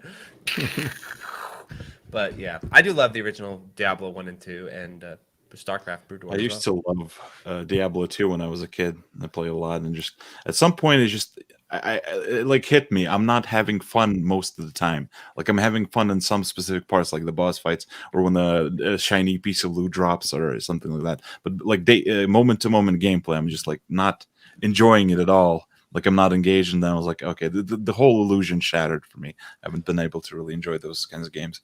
Yeah, I think what helped me as a kid, and I was probably wrong, is I remember playing Diablo 1 and 2 for a long time and then realizing I don't think these games end. I was like, I don't think they actually end. They do end, but I kind of just, I was like, okay, I guess I'm done because the TOA plan of action RPGs do. Yeah, it's like I don't think these actually end at any point. It's like playing Flying Shark and being like, am I on loop 2 or is this just the level 5 or something? You know? Oh yeah, if you play Diablo 2, this feeling is very, very legit. Like it's actually, if you like Diablo 2, they re-released this game a couple of years ago, and it has the Diablo 3 mechanics implemented, so it's quite good, much better. Okay. Looks like this is Mark's disappointment. Okay, my next disappointment, besides being disappointed as junkie in not being able to play as much as I'd love to play, and besides CD Connection outdoing themselves with Batsugun, my biggest disappointment is actually a game that I was expecting, and I kind of fell flat on expectations, was Devil Engine, because I like to play on consoles and I prefer to buy physical copies. So I was waiting all along for the day it would be finally released, either for the Switch or some PlayStation. And I got it for the PlayStation 5 and didn't like that as half as I thought as I would, because it's a glorified Euro shmup with punishing mechanics that is a lot hard for the wrong reasons. So I can understand that why I suck on DOJ, but I simply say, okay, the game is just doing too much to try to kill you every single moment on Devil Engine. So it felt that it's a game that was not polished enough to be challenging and be rewarding at the same time. So yes, it is challenging, but it's really, really hard to get into. So I bought the game, played it, and said, okay, next time. So that would be my disappointment for the year. Yeah, Devil I'm not sure if anyone loved the Devil Engine. Feel free to trash talk me right now. No, I wasn't too into it. The music is amazing. The visuals the music is great. I give that.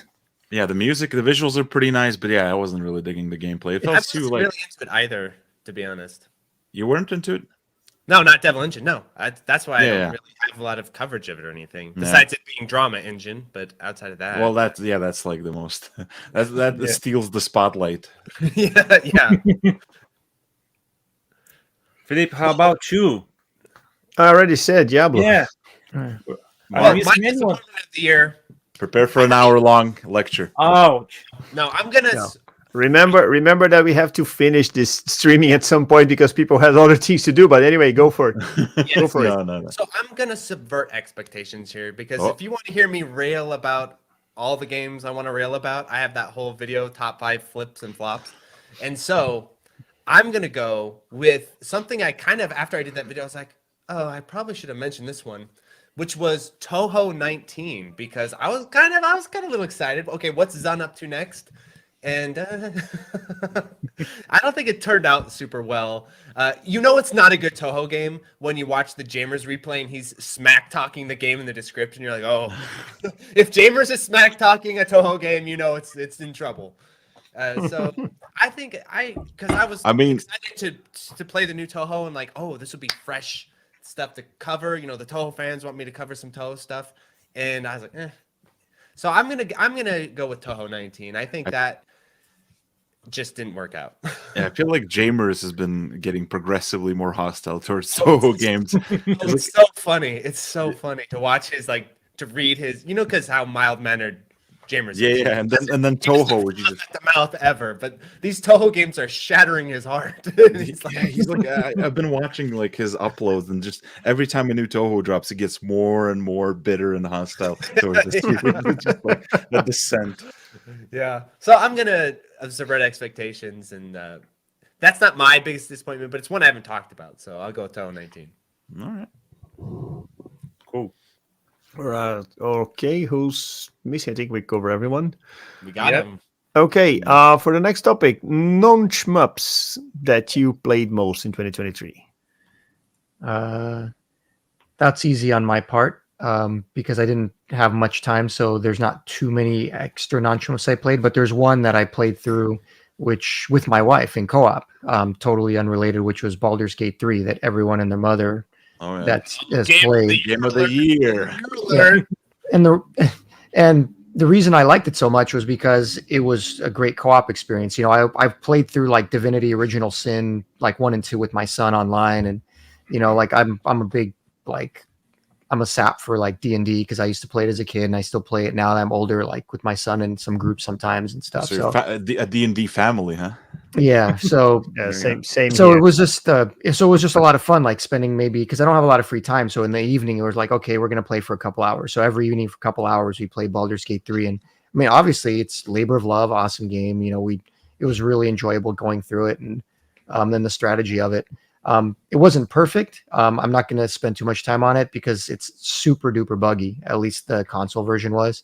We had all kinds of problems playing co-op with like crashes and this not working, that not working, slow down. That's like it was a great RPG, dude. It was a bit of a mess, but despite all that, like none of it mattered just because it was like all of these games are like that. All the great ones, Fallout 2, Vampire the Masquerade Bloodlines, like wasn't that Skyrim famous for that too? Yeah, every great RPG that goes down in the history is a buggy mess on release. That's just like that's just a tradition. But I mean, I knew what to expect because I'd already played their like other games with Divinity and everything else. So without getting into what the game is like, because everybody already knows what the game is like, that's my game. Non-Shmups this year is just playing through that co-op with my wife was a lot of fun. I'm gonna subvert expectations a little bit because I talked about I made a video about it on my channel, but probably a lot of people probably didn't tune in for that one, which was Virtua Fighter 5. That game captured my heart this year. This year in my mind, it's Resi 5 Mercs and Virtua Fighter 5. It's the year of 5. And God, that game, I love that game so much. And I'm still playing it on my Steam Deck. I mean, it's one of those games where I'm just like, is there any way I can make another video about this? Is there any possible way? There's got to be a way. Yeah, it's gonna be like your ad transition, And by the way, what else? What else has frame data? You should do a short saying that. Oh my God, I just love that game so much, and it's like everything I want in a fighting game in the best ways. So Virtua Fighter 5 for me, I'm still playing it. I was playing it yesterday on my Steam Deck. That game is my personal off content game of the year. Yeah, for me, it would be Soul Hackers 2.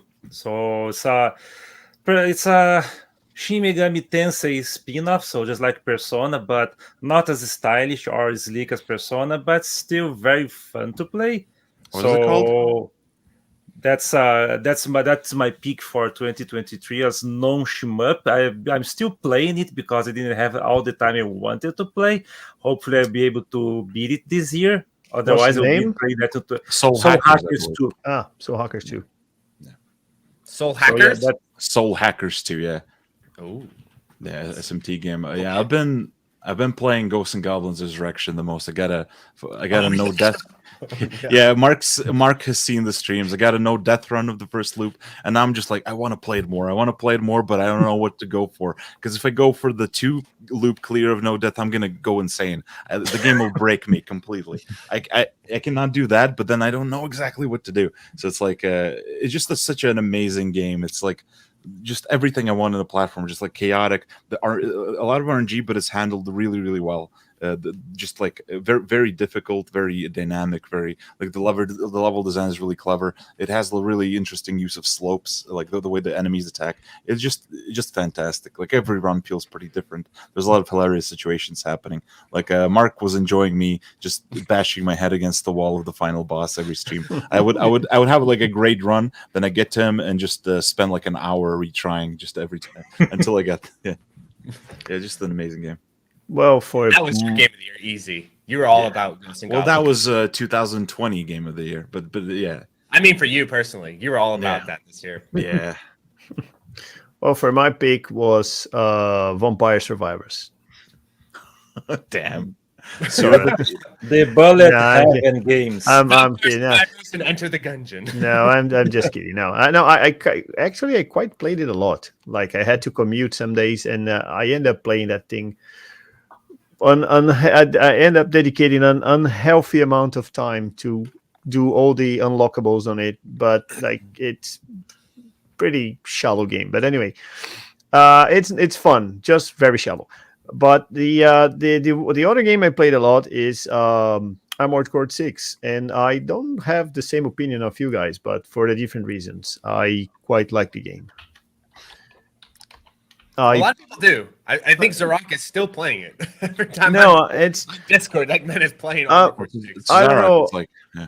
I've been playing this game since Armored Core 1, so for me, they just repeated the formula. So right. I didn't see anything too different apart from the graphics and the What about the camera system? It's like a totally different camera system. Yeah, the camera system improved a lot, and I see a lot of course, now they are using massive bosses. Like, whenever they want to do like a massive boss, they do like a massive boss, like in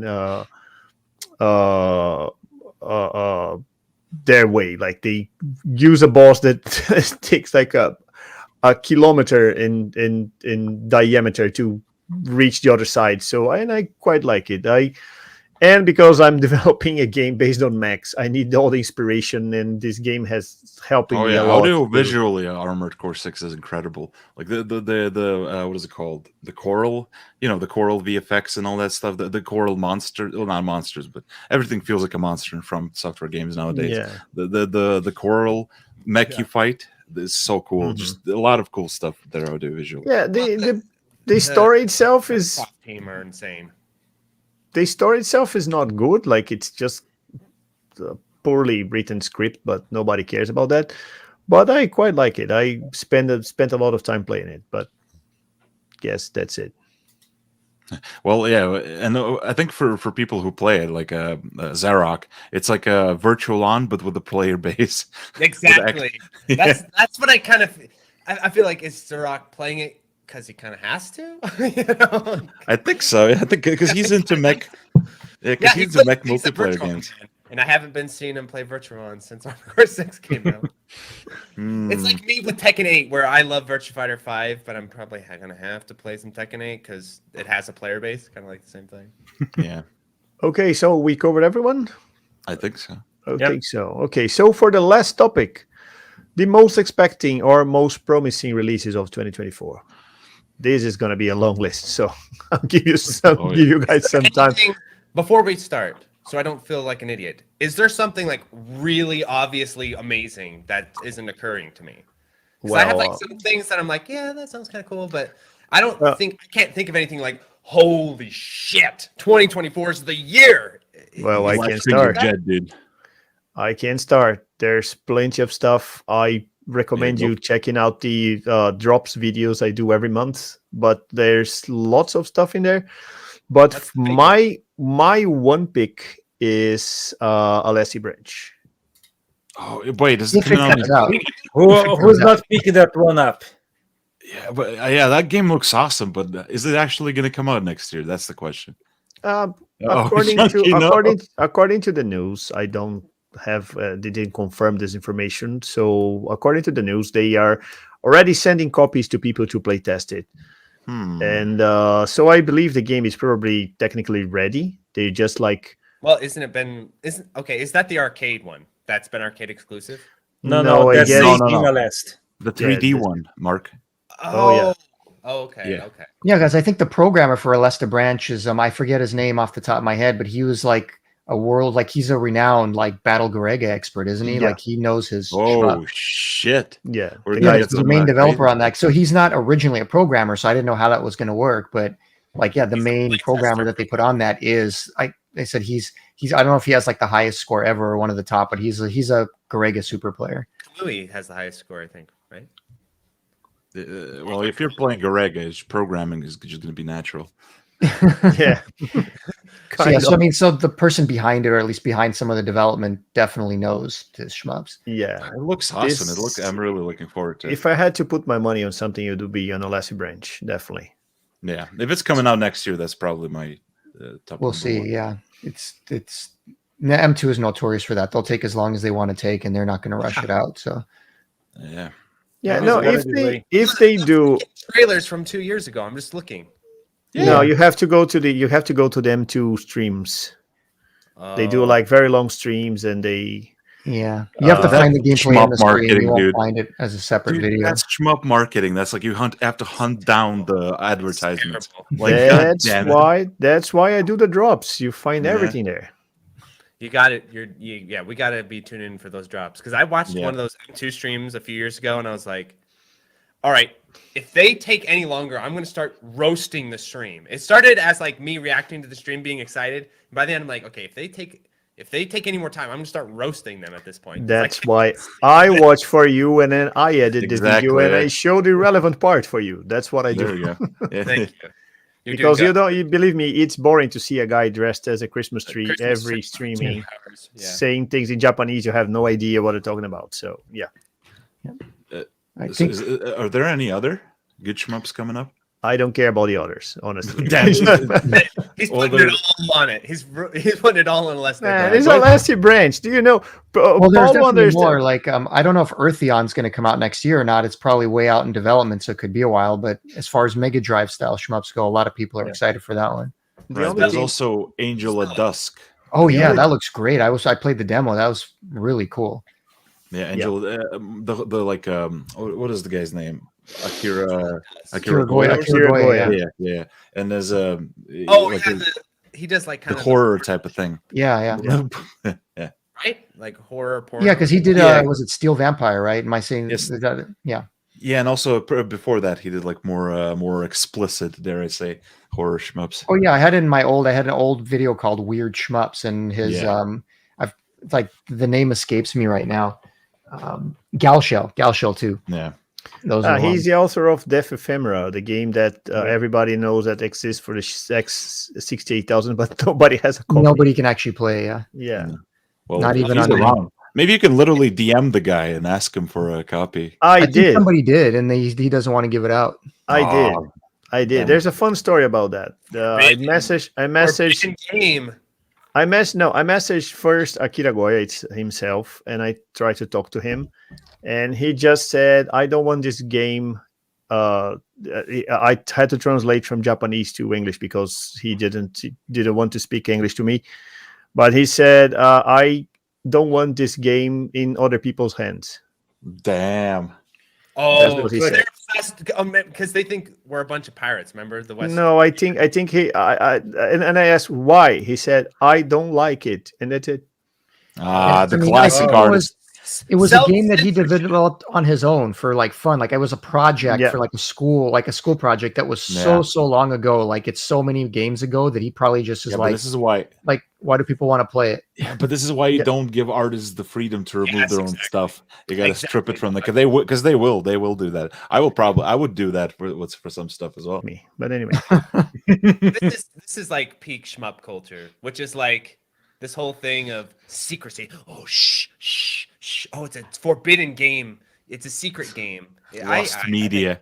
Lost media. It's so special, and it's forbidden. And because I don't want people to play a game I made when I was in college, or I don't know. I just feel it's a shame because someday hard drives die. Disk rot happens. He's wiping it from existence. He's like, no. Yeah, and nobody will play for good. So. Well, maybe the developer will like get old, kind of chill out, and be like, "Oh, this is a pretty fun time back in the day." Well, someone who programmed the X68000 back in the day is already old. Yeah, that is true. Okay, there's no we're old. We're classics. Yeah, the game's over. Maybe we should start. Maybe we should reverse it and say, you know what? It's better off gone. We don't even want it. Yeah, there we go. The developer's like, hey, wait a second. Like reverse psychology. Yeah, the developer's like, We don't like that kind of thing. It's lame. True. It's better off. No, we should say, you should say, you know what? We have a team of people reverse engineering the footage we saw on YouTube, and we're rebuilding the game around, making it better than yours. And see how he responds. How about the new Contra game, guys? That's what that was actually going to be my pick. So what I was going to say is my pick for, unless you're going to pick it too, which is Iron Meat. If that's what you're talking about, or are you talking about you're talking about the actual new Contra game? You're talking about a literal, Contra. Operation Galuga. Never mind. Whatever. Yeah, okay. No, I'm just listing off a few things. I think the number one for me is the Final Fight remake, because that's like that's going to be either horrible or great or anything. I don't care. Whatever it's going to be really interesting. I'm so curious. You either want a good game or a train wreck. Is what? Yeah, I don't even care. I'm just so fucking curious about what they'll do with it. Like I don't care how it turns out. I don't care what direction they're going to go in. The only thing that's going to be annoying if it's like if it's kind of okay, but in a way that I don't like, and people will be like, "Oh, this is so much better than the original Final Fight." I'll have to fight them in the comments or some shit. Like, is this real? I'm looking at graphics of this. This looks there's like no graphics. There's no graphic. It was part of the leaks that have turned out to be true so far. So we don't know anything about it. That's what makes it so exciting. Okay. So if they released, okay. Yeah, if they released footage, I'd probably be like, whatever. But now it's like a hidden, forbidden treasure. But well, if they have all the assets, they just produced all the assets for Street Fighter 6. That is gonna be like, if they want to do like a Final Fight game, I guess it's gonna be very easy. But then if they go the Street Fighter 6 route, they're gonna just like remake Final Fight Streetwise essentially.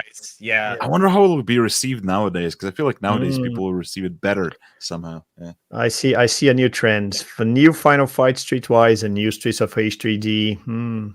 Yeah.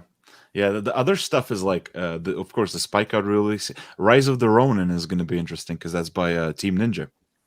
It's gonna. What is Rise of the Ronin? Rise of the Ronin looks amazing. Looks amazing. New game by Team Ninja, dude. How do you not know? I told you there's probably some obvious thing I didn't even think about.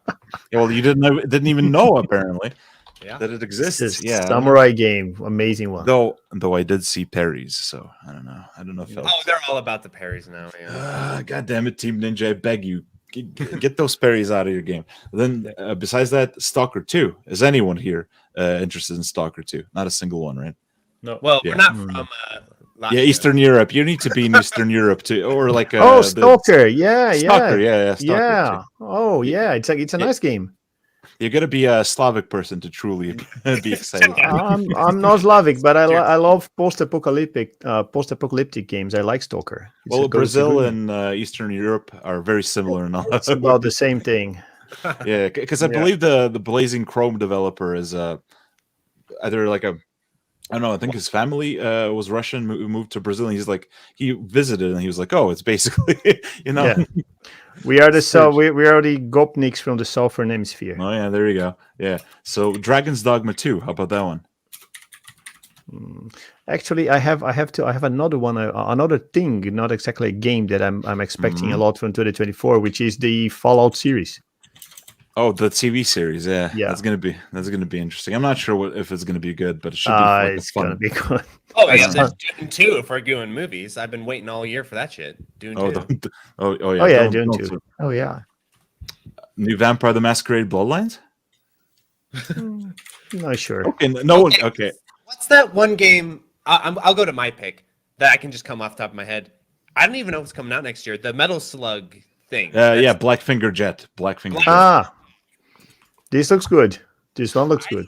I don't know if it'll be good or not, but I'm gonna definitely cover it one way or another. There are the original games, like Junkie mentioned, like the original Metal Slug guys are participating on this. Yeah, but you never know till it's in your hands, Yeah, but how many of them, right? Yeah. And who made Metal Slug? That's the question. Because oftentimes, it's like a mix, like Itagaki from Team Ninja plus the Team Ninja guys. Neither one of them could make Ninja Gaiden by themselves. You need that mix, Then, does anyone know Victory Heat Rally? That sounds like a racing game. That is a racing game. It's a really fun-looking racing game. There's a demo, and I'm really looking forward to that. Damn, no one cares about no one cares about the ones I brought up. So what are you guys looking forward to? I know Stalker. Honestly, besides one game Alesta branch, because I'm running Alest behind there, so so Philip knows me more than enough. That would be my top pick. But other than that, I'm waiting for Refantasio, which is the next game from the Persona director, and of course Hades 2, which is it's a hack and slash game that tries too hard to be a twin stick shmup. So I think Philip played Hades, so Hades 2 is going to be about the same. So great game. Good. Yep. I think I'm waiting for what I mentioned earlier, which is because I know it's coming out next year, is Iron Meat, and I already showed that in my video on like upcoming games. It's like I already played a full build of the game, and that was a long time ago, and from start to finish all the way to the end, and who knows how much more like great content he's added into it since I played it back then. But it was already awesome back then, and like and not even finished. Yeah, I played the demo. Yeah, it's like the demo was cool, but like once I got the full game in my hands and I got to play through like all several levels, like it's just consistent. It gets better and better like the further you get into it, and so I already know it's going to be good, and I'm already looking forward to it. And it's just that perfect speedrunning game. It feels exactly like a Contra game, and it has that pacing.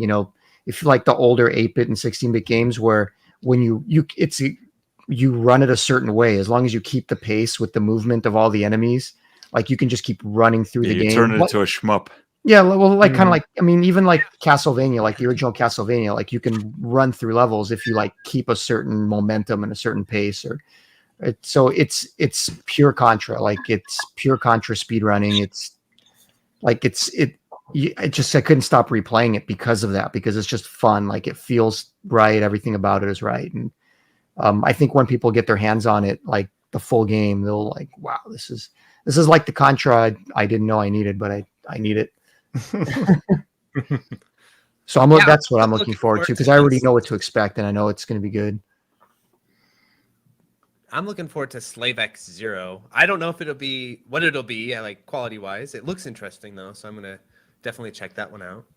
Oh yeah, I think it comes out next year. I'm assuming. I'm also looking for the remake of Shadow of the Ninja, because that's a big one.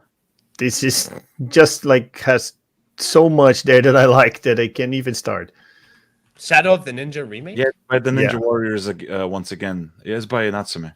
Okay. Right? Yeah. Okay. They developed that everyone played the games, nobody remembered the name of the deck. Yeah. And it's a remake it's a pretty substantial remake of a NES game. Yeah. I played the NES game when I was a kid. It was like a Ninja Gaiden style game. But this is like they're adding a ton. That looks awesome. Exactly. Yeah, the NES game was good too. It wasn't exactly like Ninja Gaiden. It was their own game, but it was a good game. Yeah, now they're just expanding with like items and all that stuff. Just like you carry over items. It seems like a Capcom D&D type of element. It's just a lot of new elements. And they add a lot of stuff to the game. If you watch the trailer, you notice there are more commands. Your character do more stuff, way more than the NES. Like the same thing they did with the Ninja Warriors. Yeah, I hope they. Look how good these graphics look. Like we're talking about Ghosts and Goblins Resurrection. Like, time to bully the GNGR. If they went a direction like this, yeah. I have to say I agree with you. The bitmap art in this game is amazing. Yeah, it looks great. Yeah, I mean Natsume is just knocking it out with like every single re-release. So it's a shame they don't have a shmup, right? They do. Don't Natsume have shmups? I think they have. Don't think so. Omega 5. Omega 5 is by Natsume. Yeah. Okay. Let me rephrase. A good one. Yeah, exactly. I don't know if it would be really good at making shmups. I think they're better at that, like a run and gun beat 'em up type of stuff, which is more like discreet. Like the encounters are a lot more discreet and simpler instead of shmups where it's like everything's overlapping all the time. Yeah, I don't know. But yeah, if you consider what they did to Poké Rocky and Ninja Warriors, this game's gonna be amazing. Yeah, and just the amount of moves you can like bounce off enemies with your sword. There's like a ton of situational items. It looks fucking awesome. I'm really glad that they're updating away from the 8-bit art. Yeah. That's cool style. Well, it's a little played out for me, guys. Those are the topics I had for today. But of course, like if there's anything else you want to put on the table and discuss, like feel free. If there's something else you want to mention or to bring to our attention, just make yourself at home. Feel free. Let's see. I think there's another shmup that's for Compile Hurt and M2, if I'm not wrong. Yeah. That we know nothing about, that I'm curious about. not too curious, but definitely curious. Oh, that's on the Neptunian universe. Oh, not sure what to think about it. Never played Neptunian, but isn't it like yeah, that's like like all the consoles or like video game companies or animator. Yep, that's Neptunian in a nutshell. Okay, yeah, of course. Yeah, I don't know what to think about that either, but we'll see. There's the new game from Treasure, which I also have no idea what they're no one doing. mentioned. Well, is there a new one? They kind of alluded to it, right? There's going to be something, but they didn't quite make it clear. There's Ubusana, which I guess is on with M2 now, which we have an awesome soundtrack, but that's all. M2 are just cooking something in underground, deep in their secret lair, and they're not going to release it quite yet.